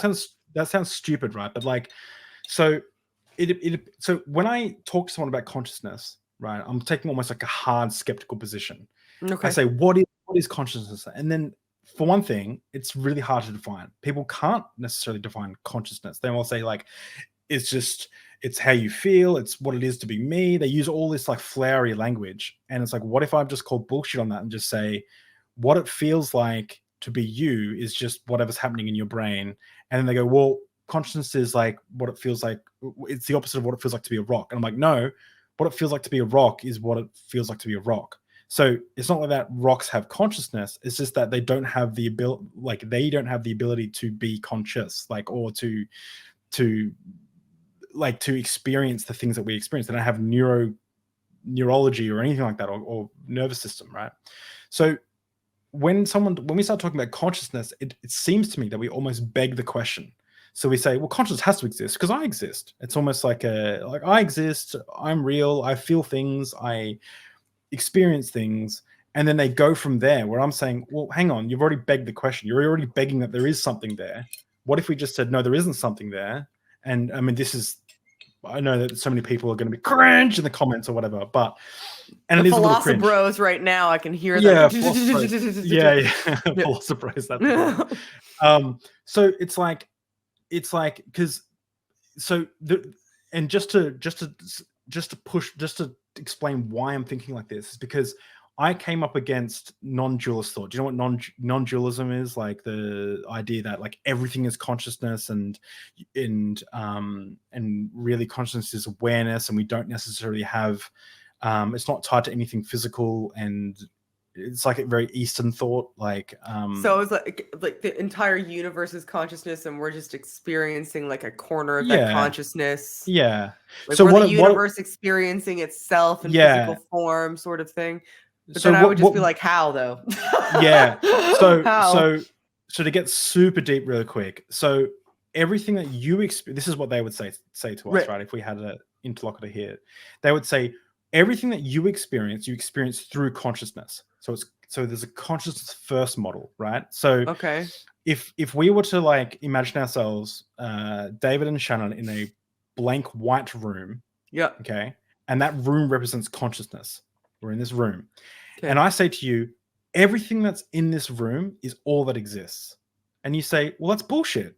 There's more that exists than what's just in this room. And then and I go, no, there isn't. And you go, yes, there is. And so you open the door, you leave the room, you take a photo of a flower, you come back into the room and you show me that flower. And I say to you, yes, but that flower is now in this room, right? Like you can never escape the idea that it might be consciousness first versus matter first. So we're taught in science or whatever that it's matter first. Matter produces consciousness through the brain, right? Is the general hypothesis. What if it's the other way around? What if matter doesn't exist and consciousness comes first? And so matter is the assumption that we have to reject. That's like solipsism, kind of, isn't it? It's similar. It's along the similar lines of like, not really. It's along the similar lines of like it is unfalsifiable, which is frustrating. So it's kind of like solipsism, I guess. It's like the anti-solipsism, because solipsism would be like brain in the vat, right? Like you're the only thing existing, and you're projecting external reality. Yeah. Through like, or is that illusion? Anyway, but yeah. So we need a sober we need a sober philosopher that just sits in the corner and just goes, actually, what you guys are talking about is and like just informs us. Sorry, keep going. I do and also I am no philosopher. I find it all interesting. I do. I like engaging with it because I think that it can inform perspectives, but I am not ever gonna be a philosopher. I know what you mean. But I'm trying to wrap my head around what you're saying though. So consciousness first. And how are we in this model experiencing anything? Like what causes us to have a unique individual experience, or are any of us having a unique individual experience? Well, it's hard to explain. It took a while for me to wrap my head around it. You have to get really deep into the Eastern memes Eastern philosophy. But essentially, it's like everything that you experience ever, is consciousness first. Like, can you think of an example that isn't consciousness first? No, because everything exists through perceptions from right. So everything's a perceptual experience. So someone like Rupert Spira, I'll link his book in the description. I think it's One Big Beg the Question, it's unfalsifiable, sorry. But he says, I think his book's called The Nature of Consciousness, or it might be something else, but I'll link it in the description. But he says that essentially the assumption that there is matter is an unjustified assumption, because the first thing we experience is consciousness. And then we assume matter based on our consciousness. But that's actually okay. I like that. Makes sense to me when you say it that way. We assume matter based on our consciousness, because I think that's kind of true. So then there's some truth value to that for me, I think. Yeah. So they on a surface level, I can see how it makes sense, I suppose, is what I'm saying. Yeah. 6 months time, you'll be like, you'll have a shaved head. You'll be living in India with a sari. Oh no. You're like, I've found the truth. We assume matter, but like, why do things like pain exist then? And if we're the ones assuming matter through consciousness, Is it our consciousness? And if it is our consciousness, why are there things about our own body that don't make sense to us? Yeah, so he goes in his book, he starts with something kind of what the Jehovah's Witnesses do. They start with something really easy to understand, and then they start talking about angels fighting demonic spirits, right? So it's he starts with something really basic, that it's consciousness first, and then eventually by the end of his book, he's talking about how everything is the same consciousness and we're all one, etc. Right? I don't like that because now that lost me, because the first one seems trivially true, just because we exist through perceptions, to me anyway. Sorry, I've got a bit of a cold, so I'm sniffly. But that's right. Have more like rum. Under scrutiny though, like I'll have some more rum, that'll fix it. When you put it under scrutiny though, it seems weird to me, because it would seem like you couldn't explain other unique individual consciousnesses. What's the plural of consciousnesses? You couldn't explain other unique individual ones. And you also, if you're constructing material reality using your mind, like, if that's the case, why can't I take this cell phone apart and put it back together? You know what I mean? Like, if I constructed this, that would mean that I manifested every physical material thing around me was manifested by me somehow. And that doesn't seem to make sense to me, because I don't understand a lot of the shit that I touch, or that exists in my environment or my periphery, or how any of it operates, unless I magic it into existence, which seems silly, because then why can't I just choose to magic whatever into existence if I don't have any control over it? It's more, I guess physical material world would exist, I think, but it's like looking further back from that. It's like it's going like a level deeper. It's like it exists inside of consciousness.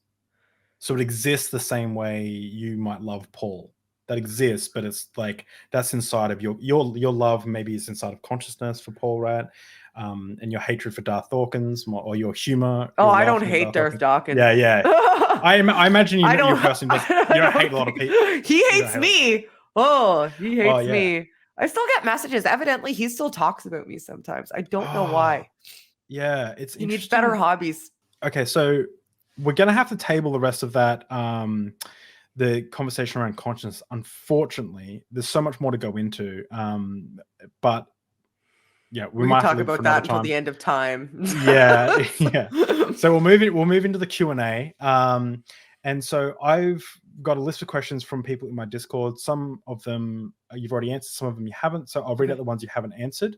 Sure. And first one, a question that's so deep and dear to my heart, that is such a concern for me. Good. And my family, and my future. And that is, does porn damage the brain? No. God damn it. Can you talk about that? Because there's obviously that meme going around that porn damages the brain. It does not damage the brain. It doesn't. Are you Thor? There's so many memes going around, and all of them are like equally dumb. The one that I hate the most is the one that uses actual like images of the brain, I think they're MRI images, and tries to demonstrate that porn is damaging the brain, because they're like, look at this growth or whatever, but it's not even a growth. It's the ventral striatum is like a part. It's part of the reward center of your brain, and people who watch a lot of porn have a slightly overactive ventral striatum, so it lights up a bit more in an MRI. So it's not growing or changing. It's still exactly the same fucking size as it always was. It's just more neurons are firing when you watch porn or think about porn in the ventral striatum. If you like porn a lot, and that's all that says. That's literally all that fucking says. And that your reward center might be slightly overreactive, but many different things could lead to that. Many. Interesting. So I started this off as a bit of a joke question, but in all seriousness, is it, like, I was taught in church that, you start watching porn and then you'll be turned gay and then you'll be blowing Jesus a dude Christ. behind the, all the every man's battle kind of stuff. Or they interviewed Ted Bundy, and they said, Ted Bundy said that every serial killer has a fascination with porn, and it's like, oh yes, because he would know, and he's notoriously honest as well. Yeah.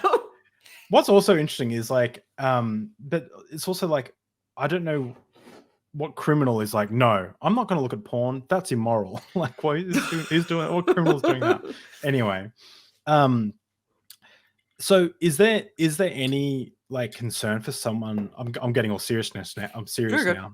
Taking notes. Is there any like actual issue with consuming too much porn, or like from a neurological, physiological perspective? Kind of is the answer to that. And that's not me being evasive. It's the truth, because porn can be a maladaptive coping strategy because it's dopamine inducing, right? So porn will activate your reward center, and it'll also activate your motor cortex. So it activates several reasons. Your motor cortex for obvious reasons. You got to do some things with your hands usually when you're watching porn. There's some things are moving and reacting, and also you're gonna like your somatosensory cortex is receiving some information as well about some touching that's taking place. Not me. So, I only watch it and never touch myself. I just it's an art form. I'm just appreciating the art form. I love art. And I have a deep appreciation for this art form. It's just, I'm a media critic is what I am. And I'm just media critic. This is all just me learning and gathering information. But it can become because it's dopamine releasing, it can become a maladaptive habit. So it can be something that becomes habit forming that you do repetitively as a form of sating depressive or anxiolytic thoughts. And if that's something that can give you temporary relief, and you continuously do it because it's giving you temporary relief, like exposing yourself to the pornography and doing whatever comes with it, you can eventually get to the point that you build up those pathways enough that it's no longer it's no longer something that you're doing to satisfy or gratify yourself. It's something that you're doing as a maladaptive habit. So it becomes a slightly more of a compulsion and less of a satisfying endeavor because of that. That could be also a concern with things like gambling or shopping or video games. Like they get the same pathways are activated for the same reasons to get the same result that can form the same type of maladaptive habits for the same reasons with those activities as well. So there's nothing special about porn when it comes to that. But it could be a maladaptive coping strategy. Like it's not just 100% across the board, always good for you activity to do. But it in and of itself, I see as kind of like an amoral activity that more often than not, 99.9% of the time is just a normal thing that normal people do because they're normal, and it shouldn't be shamed. And so long as everybody is informed and enthusiastic and consenting and compensated appropriately that's involved in it from the production end, I say have at it, no problem. Sex work is work. That's great. Like, let's not kink shame. Let's like go do you. But you can't, like, the world is nuanced, right? You have to accept the fact that for some people it could become a problem. And when you say become a problem, is that like the same as like people who play video games all day, or people who watch porn all day, or people who is it the same with alcoholism? Like alcoholism has a chemical component, so not quite the same, right? Okay. So alcoholism, you're introducing a substance into your system that's fundamentally changing your neurochemical biosphere, right? Yeah. So the biosphere is probably not the word that I'm looking for, but you've had many rums. Yes, I've changed my biosphere. My biosphere is augmenting as we speak.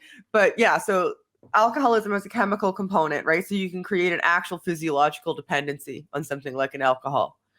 Same with nicotine, same with caffeine, same with morphine, any kind of opiates. Those are all things that can create an actual physiological biochemical dependency. You can't create a physiological biochemical dependency on porn. The porn itself isn't the problem in these.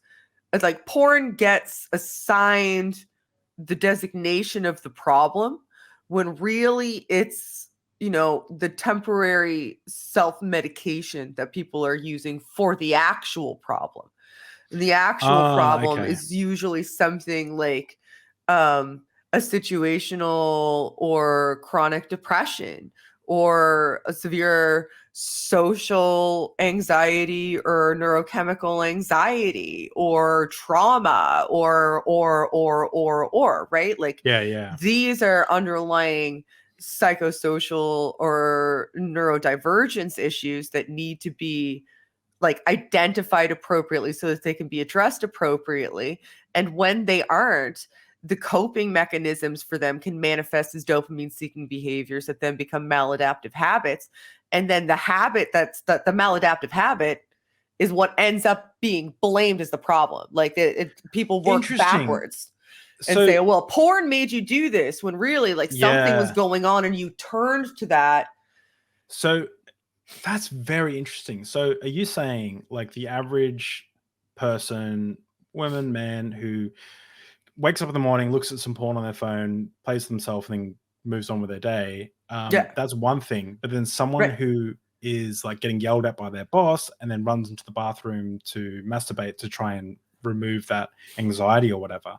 You're saying there's like that's like the maladaptive coping habit. Okay, so that's the differentiation. Right? Like you learned at some point in time that you get that dopamine boost or whatever from that activity, because you do, and you utilized that to cope with things instead of actually coping with them.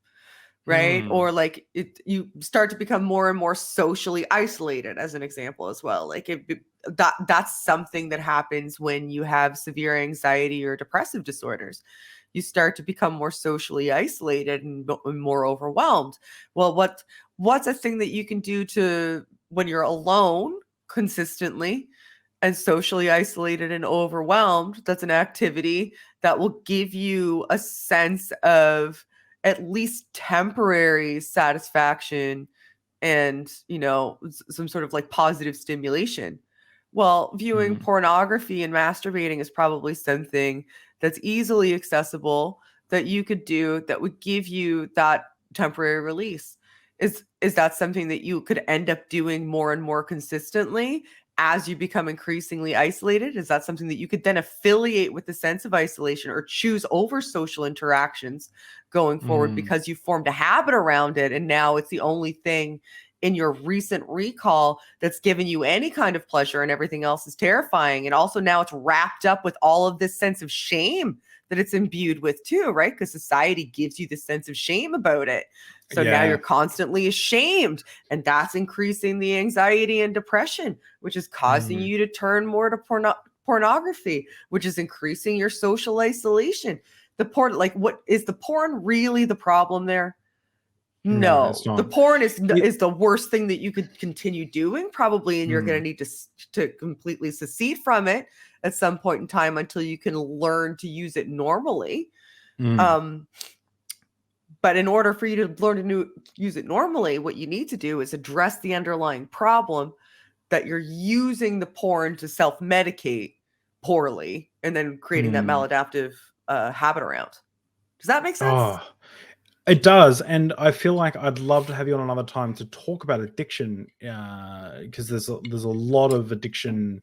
I've got a lot of history in my family of addiction, and I'd love to talk to you about I've had for a while. I've had some suspicions about the way that we treat addiction with like AA and NA and stuff like that. Oh, they're bad news.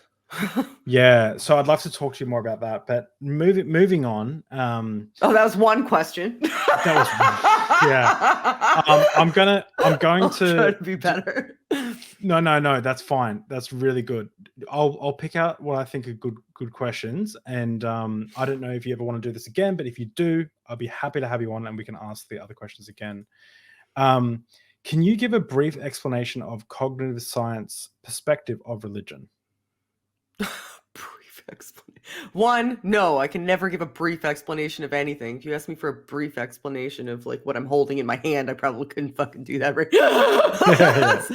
But of what cognitive science thinks of religion, I mean, it depends on the religion. There's like it depends on the society, it depends on the individual, it depends on the community. So no, I guess my answer would be no, I can't. There's no such thing as a brief explanation of what cognitive science thinks of religion. Not if you're being fair. I mean, I guess I could say that a brief explanation of what a social science thinks about religion would probably fall into the Durkheimian models. So like look up Emil Durkheim and what his perspectives on religion from a quantifiable like research standpoint are. I'll link some stuff in the description. Yeah. Like Emil Durkheim would be who you would look at from like a social sciences perspective on religion, like how to quantify religion to study. But it's too vast an array of perspectives to nail down to, because when you're thinking about religion, you might just be thinking about like mainstream fundamental Christianity, but there's also people who would consider themselves religious who are deistic, right? And don't even really have an ideological aspect to their religion. So from a cognitive perspective, they would be completely different, but they're both still religious. So it wouldn't be fair for me I hope that that's a very long non-answer, I guess. No, it does. Like I could have started that. I could have like sent you that question and then given you a month and then like started the interview with that question and we still wouldn't be done with answering it. Like it's such a big, it's such a big question. Because I'd have to go through each. I'd have to list off all those, however many gods you listed off, all 4,000 of those gods that you read off, and then figure out what kind of models were built around those gods. Then look at the society and see how that impacts the society at a societal level. And then look at each individual and see if there's differences between how it impacts different individuals too. Because from a cognitive perspective, a woman in fundamental Christianity or an LGBT person in a Christian fundamentalist family, like from a cognitive perspective, their cognition is going to be and perceptions are going to be vastly different in how they're formed than, somebody who's a patriarchal head of the household in that model. Like, so I can't just say that religion does X to your brain without contextualizing, right? I have this book that I think people should read called What is Religion? I found it in Byron Bay of all places. It was like $75, and the only reason I stopped is because it's a tiny little book that was worth $75. And it turns out the reason it was worth $75 is because it's such a niche topic. But if someone's interested in what you're talking about, which is it talks about what is religion? It talks specifically about it's a very complicated issue to even get into.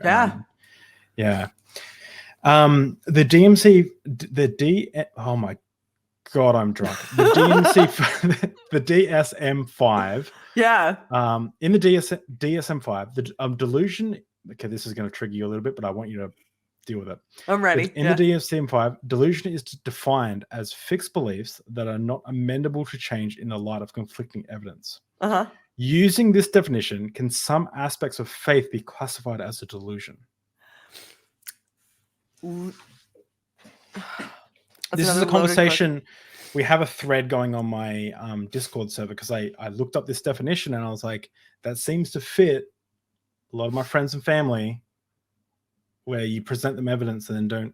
But I'm also smart enough to realize that I'm not smart enough. I don't know the terminology and stuff they're using in the DSM-5. Far out. Way too drunk. So I wanted to get your perspective. I wanted to get your perspective because I know that you don't think that faith is a delusion in some aspects. So no. So here, let's use this as an example. So you and I are atheists, right? Yeah. Okay. Part of the club. Yeah, we're Bros. You and I are Matt bros. Dillahunty blessed us with his scepter. With his atheism, yes. Yeah. So I've heard. So I heard that that's how all of us landed here. That's it, yeah. Yeah. Yeah. So I know that guy. Yeah. You and I are atheists. Now, were you amenable to change once you were presented with different information? Sometimes I wasn't. Sometimes I was. Yeah. Okay. So when you weren't, was that because you had some sort of disorder that prevented you from being in touch with reality or perceiving reality accurately? No, I wasn't. I wouldn't say a disorder. I'm trying to be very specific with the wording, but I would say that I made a conscious decision to block off certain narratives in my head. Okay. So you were the information was presented to you. You, to a certain degree, thought that it might be correct, but just chose to disregard it, so that you were quelling your dissonance by finding a way to reconcile with yourself that you didn't need to accept this information, for example. Yep. Okay. Is that something that most reasonable people do on a day-to-day basis with myriad things, not just religion, but other things as well? Yes.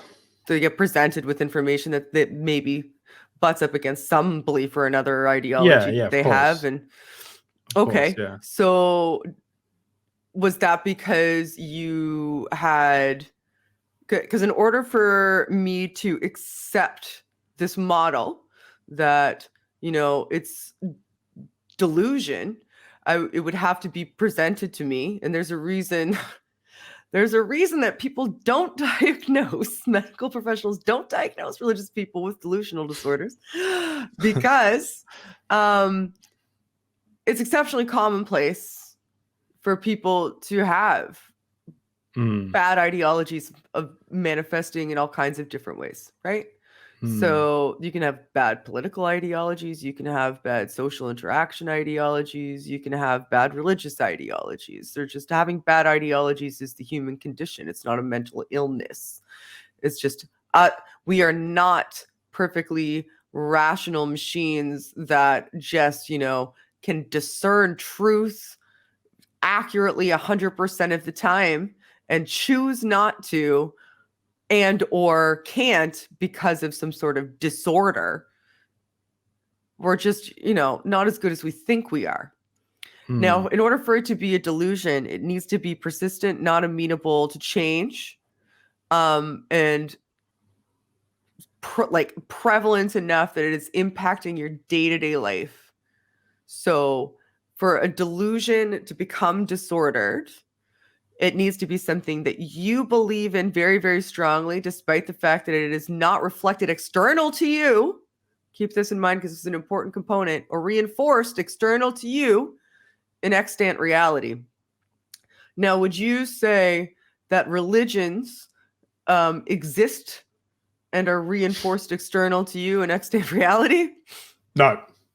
Okay. So no, they are. They're definitely. So they're not resistant to the manifest reality around you, right? Because they fit within the manifest reality around you, having religious ideologies. They fit very, very squarely and nicely within it, and in fact are encouraged and built for you based on the manifest external reality. So it's anticipated and expected that people would be religious, because societies are religious and people are taught to believe it and are given bits and pieces of external reinforcement in order to consistently hold to it. They're taught to misattribute things that they perceive, or external monologues that they may have, or perceptions that they may have. They're taught to misattribute it to religion. We're taught to mold our perspectives and our perceptions, and how to perceive them through that lens. So that's the outcome we would expect. So it's not a delusion if it's something that we could predictably expect given the external world around us. It becomes a delusion when it doesn't match the external world around us. It is persistent. There's nothing that we can do to change it, really, aside from, like injecting treatment. And it starts to affect your day-to-day life in a way that you can no longer function or interact on any meaningful level. And you become disorganized in your social behavior and potentially physical or danger to yourself or others. Those are when it becomes dangerous. And people's insistence in calling it a delusion blows my mind, because it's like, say, especially if you're now an atheist, because it's like saying, I was delusional. I was clearly delusional. I was clearly not in my right mind and incapable of perceiving reality. Just incapable of perceiving reality at all. Yet somehow, despite the fact that I was incapable of perceiving reality, I just one day perceived it. I just one day went, there's reality. I think just what snapped out of it somehow. It's weird to me. I think people have been healed by the blessed hands of Aaron Ra, Thomas Westbrook. Aaron's hands are. I've met Aaron in person. His hands are usually around a beer or a really hot chicken wing. So I've spoken to Aaron a few times. I'd love to have him on for a chat. He will fuck you up with some hot sauce. He might ask you to drink that, so be careful. Well, I was just about to say I have over 50 species of chilies growing in my backyard, and I only have. You'll get along. I only have. I've seen photos of your backyard, like with the fire pit and stuff. Oh yeah. I have about 1/20th the size, so it's literally like you walk around the pot plants that are everywhere. I have the hottest chilies in the world. I have chilies that are only found next to like a small river in the Brazilian rainforest. No. So I have like all different species. Face. Yeah. So I wish I could send him some stuff I make, but I can't. But yeah, it'd be really cool to meet him one day and to. He's fun. He's so nice. Yeah, I know. He's like You would think he would be because he's such a big personality and physically a big guy and like intimidating looking. You would think that he would be like an intimidating presence, but he is just the nicest, easiest to approach. He's so kind. No, I don't even think of him like that. You see, like I loved his book and stuff, links in the description. But I think that I view him as like if you got a teddy bear, right, and you dressed him in satanic like metal gear, like leather, like hard leather. That's what everything about cladistics that's ever been known. And then like I'd love to just be like, okay, and then if you could like throw like objections to evolution at him, and this teddy bear would spit out like a really reasonable response. That's what I see as Aaron Ra. Like I want to like give him a hug and then like cut myself on the metal studs that he has. Like, I don't know. Like he seems like a cool dude. I really enjoy his great book. Yeah. I met him in Dallas. Pardon me.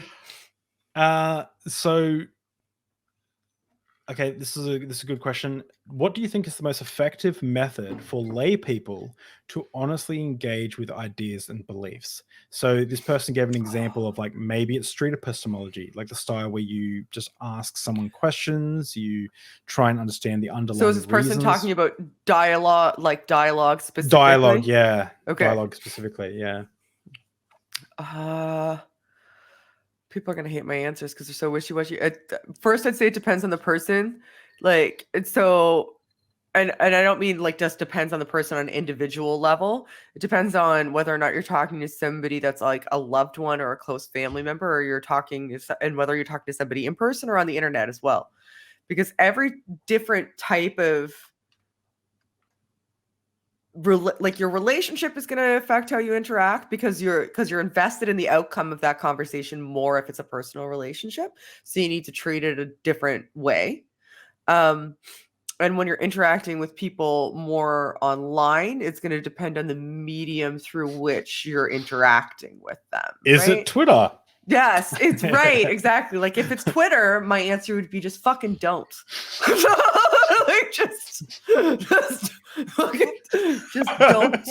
Just That's so good. don't. Like, I used to. Now Twitter is just where I go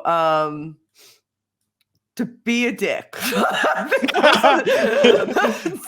It's just a catharsis dump for me on Twitter for the most part. Like there's many people I interact with on Twitter, like through DMs, and I like to see what people are up to and interact with people that I like on Twitter. But I stopped attempting to have much meaningful conversation on Twitter a significant amount of time ago because it's a frustrating medium that's made to make conversations difficult to have and confusing in any sort of meaningful way. So just do not. if someone is like engaging with me on a topic, and they're being really frustrating to me, I'll just ask them to come. I'm like, hey, jump on the Discord and we'll have a chat back to forth. And then they disappear. Strategy. They disappear quicker than anything. And then I can go on with my irrational belief in their mind. Or they do come on and they challenge me. Like I challenged, not challenged, but I said some really inflammatory stuff about mythicism. And the Godless Engineer called me out and I jumped on his channel. And I get frustrated when people come to me and they tell me something they tell me something inflammatory, and then when I push them on it and we go to have a chat, they soften it.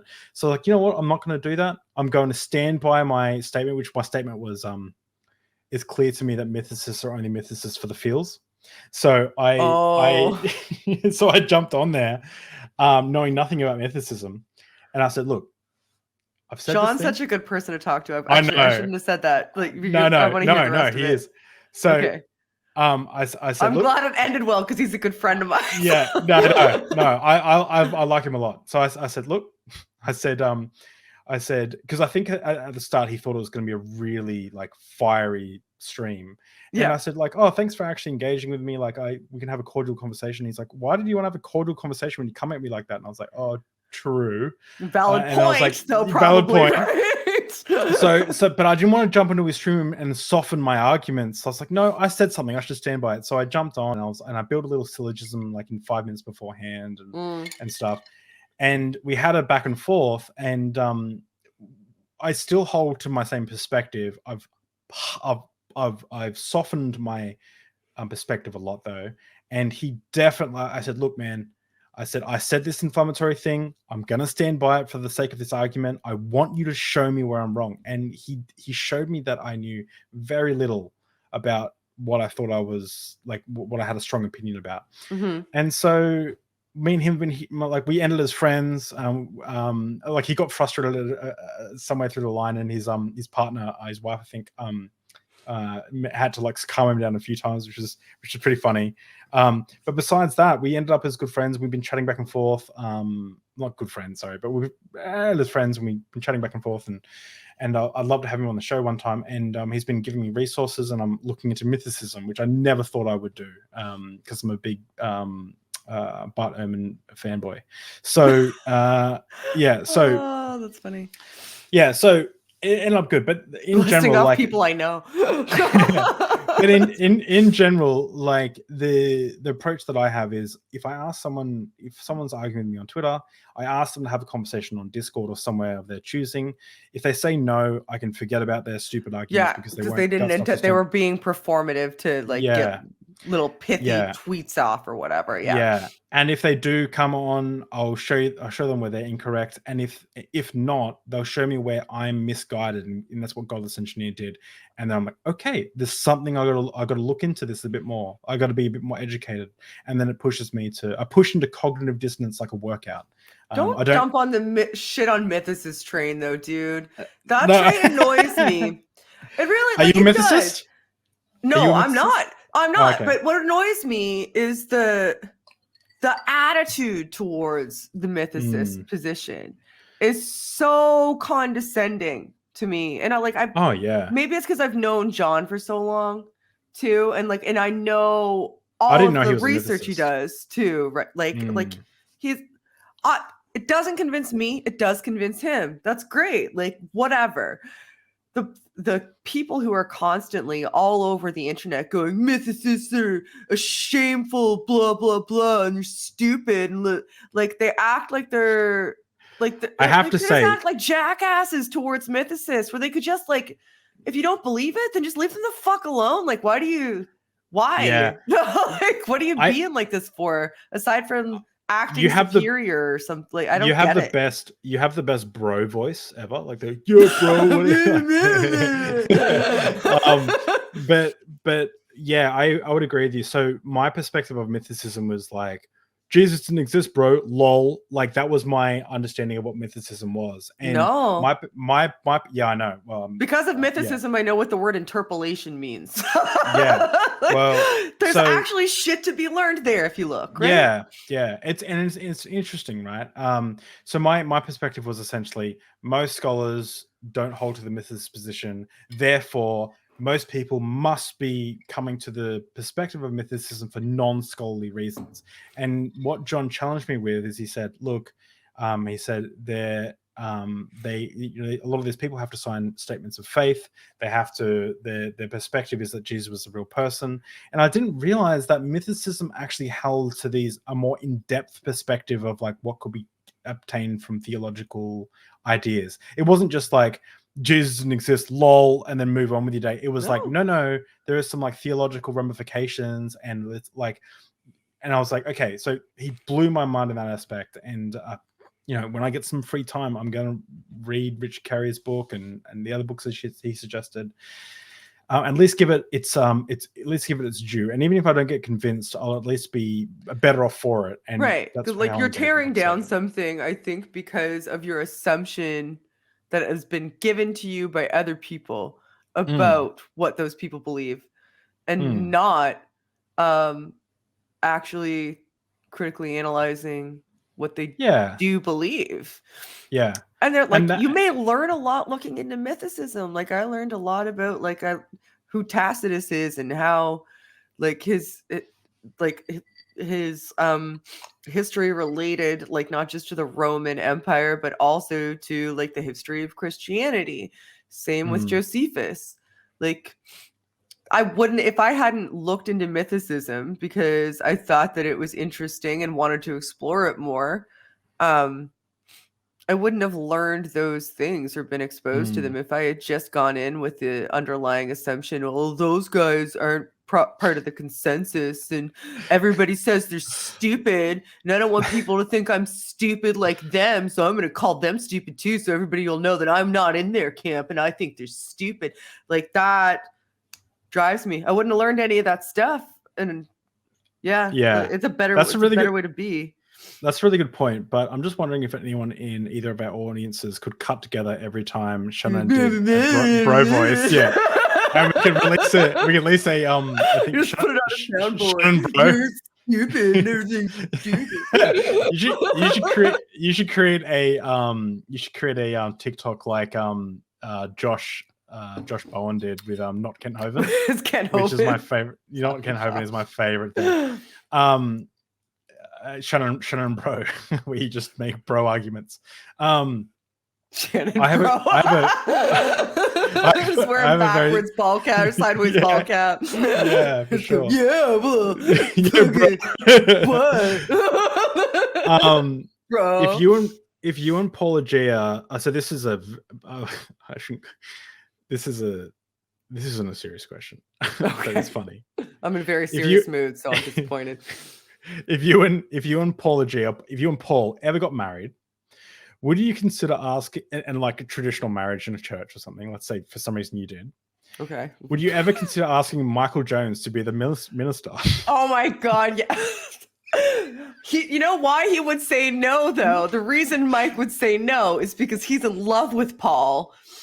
Him and Paul are like, I don't know how to, like, I've literally sent that man, like, speaking of Bart Ehrman, they were both interviewing Bart Ehrman, and like, I'm telling tales out of school. I don't even care anymore. I've now had 3 rums, so we're going to talk about this. I've had more than, have you only had 3 rums? Yes.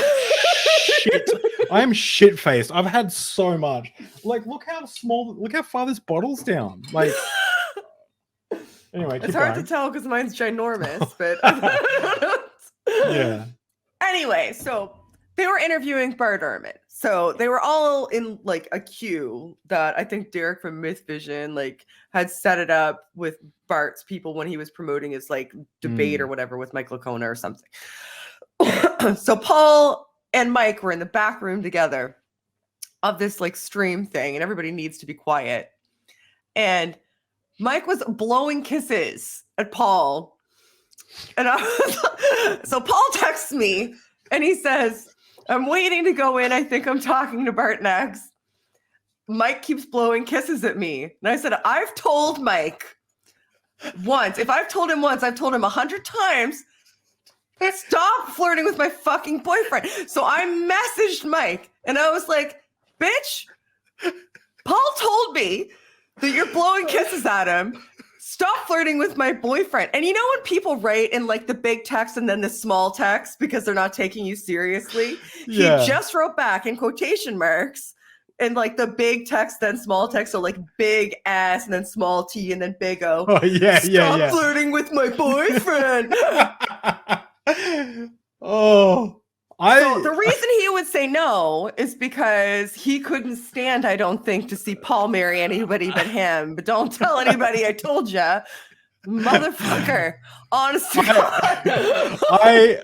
I like a lot of people don't like a lot of atheists don't like Michael Jones, but I think Michael Jones is.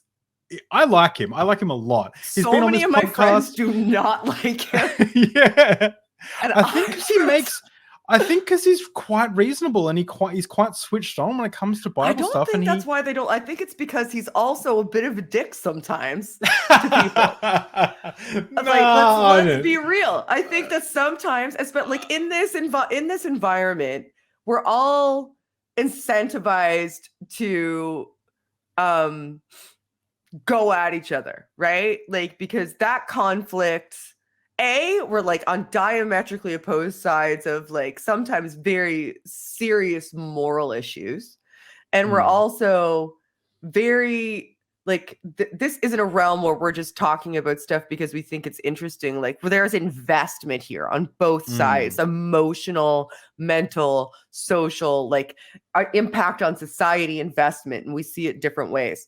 So when you're responding to people, sometimes you can be very biting and condescending, and it's very easy to take that personally, and sometimes it's intended to be taken personally.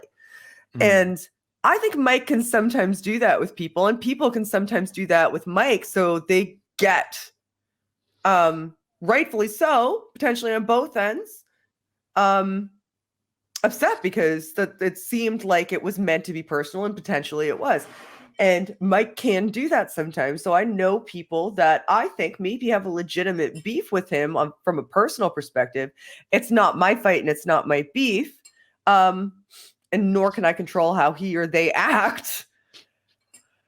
But yeah, it's hard because I've never seen Michael Jones do that. Well, I've never seen it, but like I'm his biggest fangirl ever. Like I think he no, he does not need more help with his fucking head. I say to him, I'm gonna have to tear him down so hard to compensate for this. I say to him, I'll cut this out. I say to people all the time, like if you're a Christian and you're having struggles with your faith and you don't want to lose your faith or whatever, or like you're a Christian and you want, like Michael Jones, he's like, I don't agree with him with a lot of stuff, and I think he does stretch with some things. However, as far as apologists go, he is like the most honest apologist I've ever met. I've watched him change his position on things because he got introduced to new information. Yeah, I really love and something that is just funny that that I don't know if it'll ever happen because the person is going through court and they can't appear on podcasts. But essentially, I may be interviewing a Satanist soon, right? Okay. He's the head brother of the Temple of Satan where I live. And they don't believe in Satan or whatever. They use it as Hail Satan kind of documentary, like the one in America. Right? No, yeah. He wants to come on to the podcast, and he is going to bake me pumpkin scones, which he says he's excellent at, and we're going to drink tea. Okay. when Michael Jones was on, we drank straight Scotch. Lagavulin 16, my favorite Scotch. And we sat there. So I'm sitting there with a Christian apologist drinking straight Scotch, and then the Satanist comes on, and we're drinking tea and pumpkin scones. And it's like this dichotomy is amazing. And what I love about Michael, to just wrap it all up, is that he's very real, and he's very like, like he's a little bit. I'm not saying this in a harsh way, but he's a little bit worldly. I'm not saying that in like a negative spiritual way, but like he's got tattoos. He like can joke about things. He can like talk about serious issues in a joking way. Like you see on the podcast, like I throw some jokes at him, and he can wrestle with them, and he's not taking everything so seriously. He's got a good sense of humor. Yeah. He talks about like something he said that really stuck with me is, he really struggles with the kind of churches that I was brought up with, which is like Pentecostals, speaking in tongues, getting words from the God and all that stuff. He said that if you're hearing from God, you're either hearing something that is already in line with what the Bible says, or it's not in the Bible, in which you should be concerned. Like if it disagrees with the Bible, in which case you don't need the word of God. You don't need like God to speak to you. You just read the Bible. Right. And I was like, wow. I was like, that's really interesting. Like he takes a very intellectual approach to his form of faith, and I like that. If someone held a supernatural gun to my head, and I for some reason had to become a Christian, I would be his first disciple. You know what I mean? Like I think that if there was a way to reconcile the faith, I don't think there is. I think Michael Jones is wrong about a lot of things, but I like the way he approaches it. So yeah, he's got my respect in that regard, at least. I feel the same way about Laura too. I don't know if you know Laura. Who? Laura who? Laura. Oh my gosh, her last name is escaping my Robinson. Laura Robinson. I love her. Yeah, I'm going to put her link in the description as well when I find her. She's so much fun. And she's, I'm not sure if she was doing her PhD at Duke. I'm not sure if she finished it or not yet. But yeah, she's the same way. Like, I think she's wrong, and she thinks I'm wrong. But she's just like a good human person, right? Yeah. And who approaches things from a very scholarly perspective. And a lot of the things that you see a lot of apologists saying, she looks at other apologists and she's like, you guys are dumb. Like, that's like, it doesn't say that. Like, it is like, you guys don't agree at all with anything about what we're studying at school, at university, what the consensus is amongst scholars. Like, why are you guys saying this shit? What the fuck is going on? Like, what is your problem? Yeah. And I'm like, well, that's what I've been saying. What is their problem? I will check out her stuff. I'll put her links in the description for anyone to check out as well. Okay, I'm going to go through these last few real quickly. But does indoctrination affect physiological brain development? What? Can indoctrination affect physiological brain development? Everything that you're exposed to affects physiological brain development. So, God, I feel like my answers are all so. There's nuance. You know what? That's good though, because life, like everything in life, is nuanced. There's not, outside of mathematics, there's not many things that are binary, like 1 or 2. You know, right? Like there's, yeah.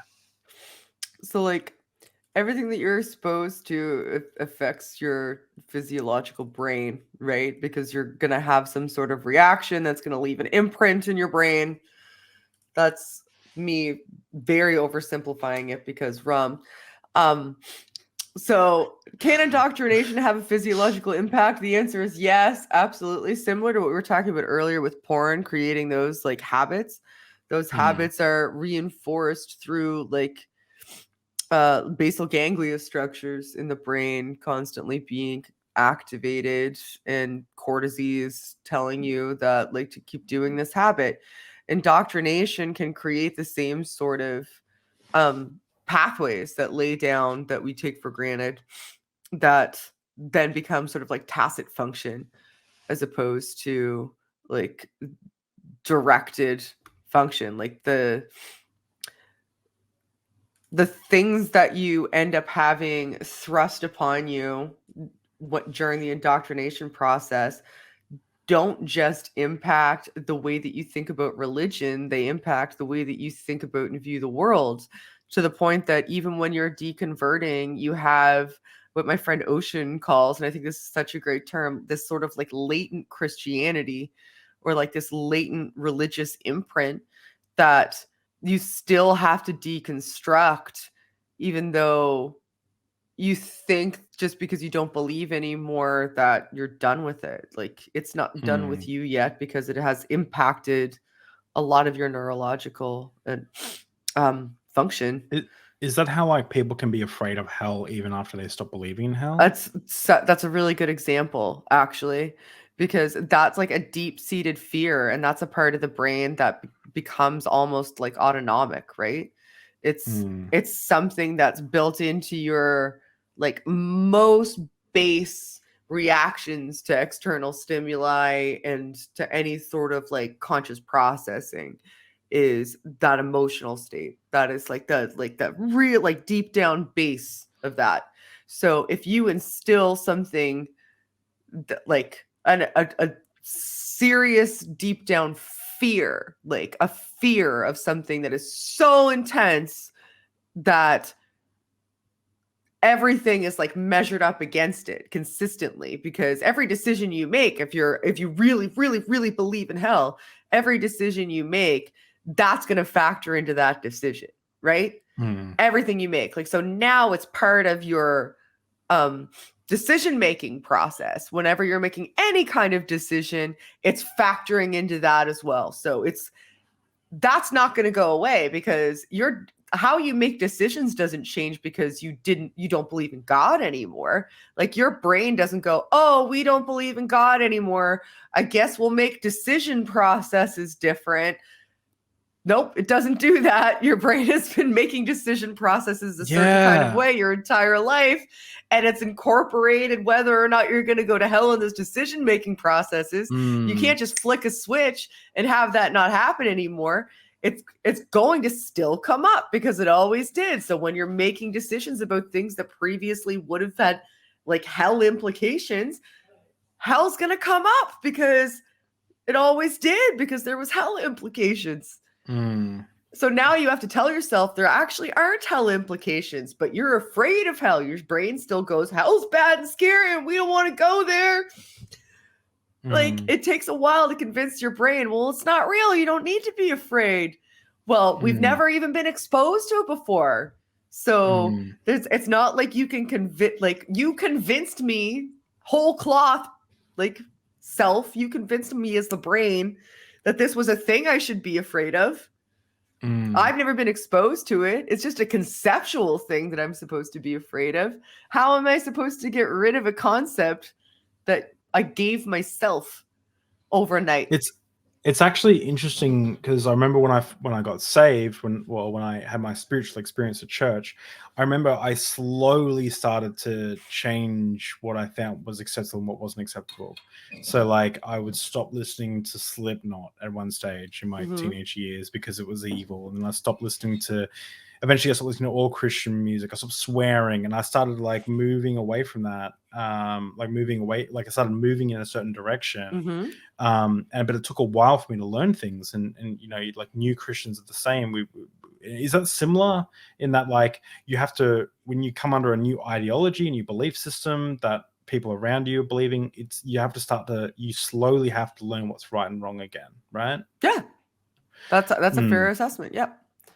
Yeah, true. That's very interesting. I will move this. I'm going to skip the rest of the Q&A questions because we've been going for almost 3 hours. And holy crap, if we keep going, we're going to be slurring our words even more than we might already I know, be doing. and I'm already like, what do words mean? What am I trying to say?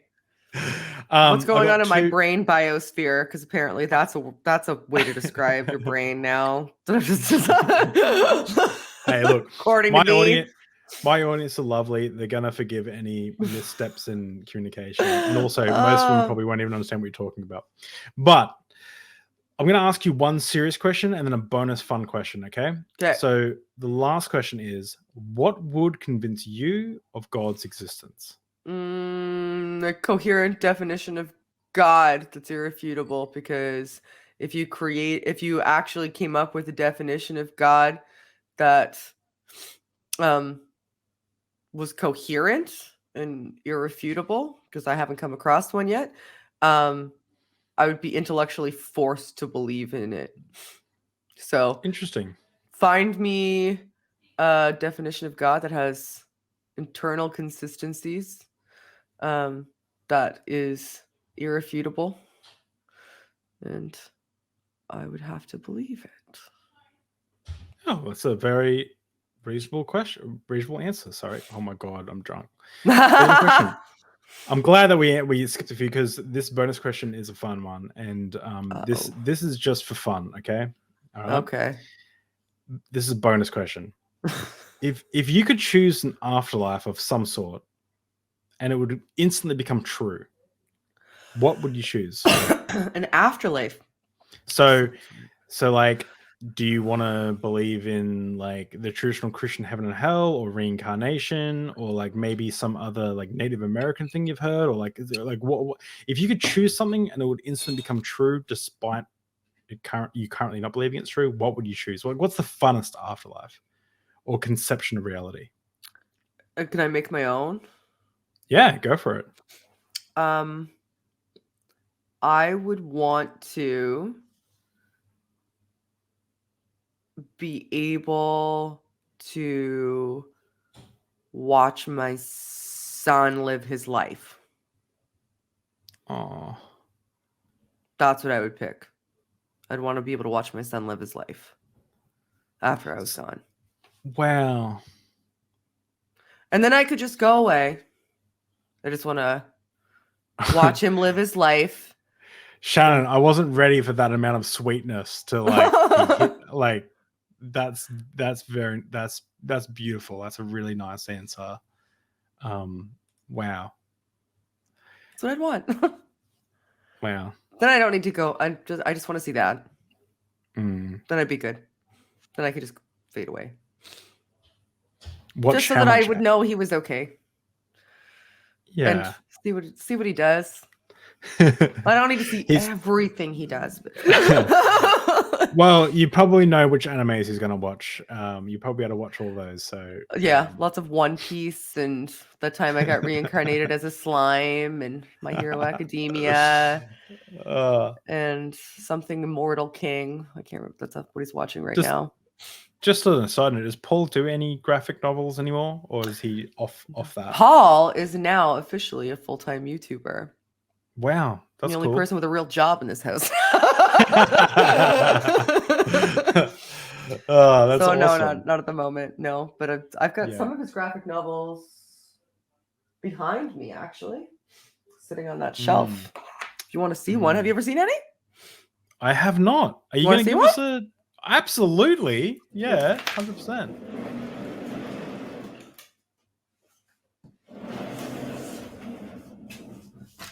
Sitting on top of a pile of textbooks. This is the one that he was writing when he was deconverting. It's called Neozoic. It's pretty cool. Pretty cool. Did he do those drawings? No, there's an artist that did the drawings. He wrote them and owned the company. He also did this. So this is from The Usual Suspects, the character Kaiser Soze from The Usual Suspects. He wrote a graphic novel about that. I have some more. These are the only ones. I have a pile of textbooks and then a couple of his graphic novels. This is the second Neozoic. Wow. That's so cool. But he wrote several others. Are they available for purchase anywhere, or is that not like his? You have to go to Red 5. Okay. links will be in the description to purchase Paulogia's awesome graphic novels, as well as everything else that we've talked about, as well as any other resources that Shannon might think of when she sobers up, or I might think of when I will sober never sober up. Don't tell me to live my life. Don't tell me how to live my life. But thank you. Like, there's so much we didn't touch on, but thank you so much, ShannonQ, for coming on. It's been an absolute pleasure. Most interviews, I'm a little bit nervous beforehand, but I just felt like we would get on so well that I just knew that I didn't have to be nervous. So it's been a really enjoyable conversation. You're a really great person. I'll link all your stuff in the description. Of course, your YouTube channel. Make sure you check out her Twitter as well, because her Twitter will probably have a different name, which is currently evasive interlocutor. Evasive interlocutor. Yeah. So go to see what Shannon currently is, because I'm sure it's something else just as funny. That my change. Whoever has the most creative insult. Let's see. maybe my audience could come up with some cool creative insults, and we might have a winner in your YouTube comment section. You don't know, and I can tell if you're a tryhard. I know if you're trying. I can tell. Well, thank you so much, Shannon, for coming on. You've done a fantastic job of getting me drunk and educating me about neuroscience, the consciousness, and the brain. I've learned a lot about you. And so thank you so much, and I'll see everyone next time.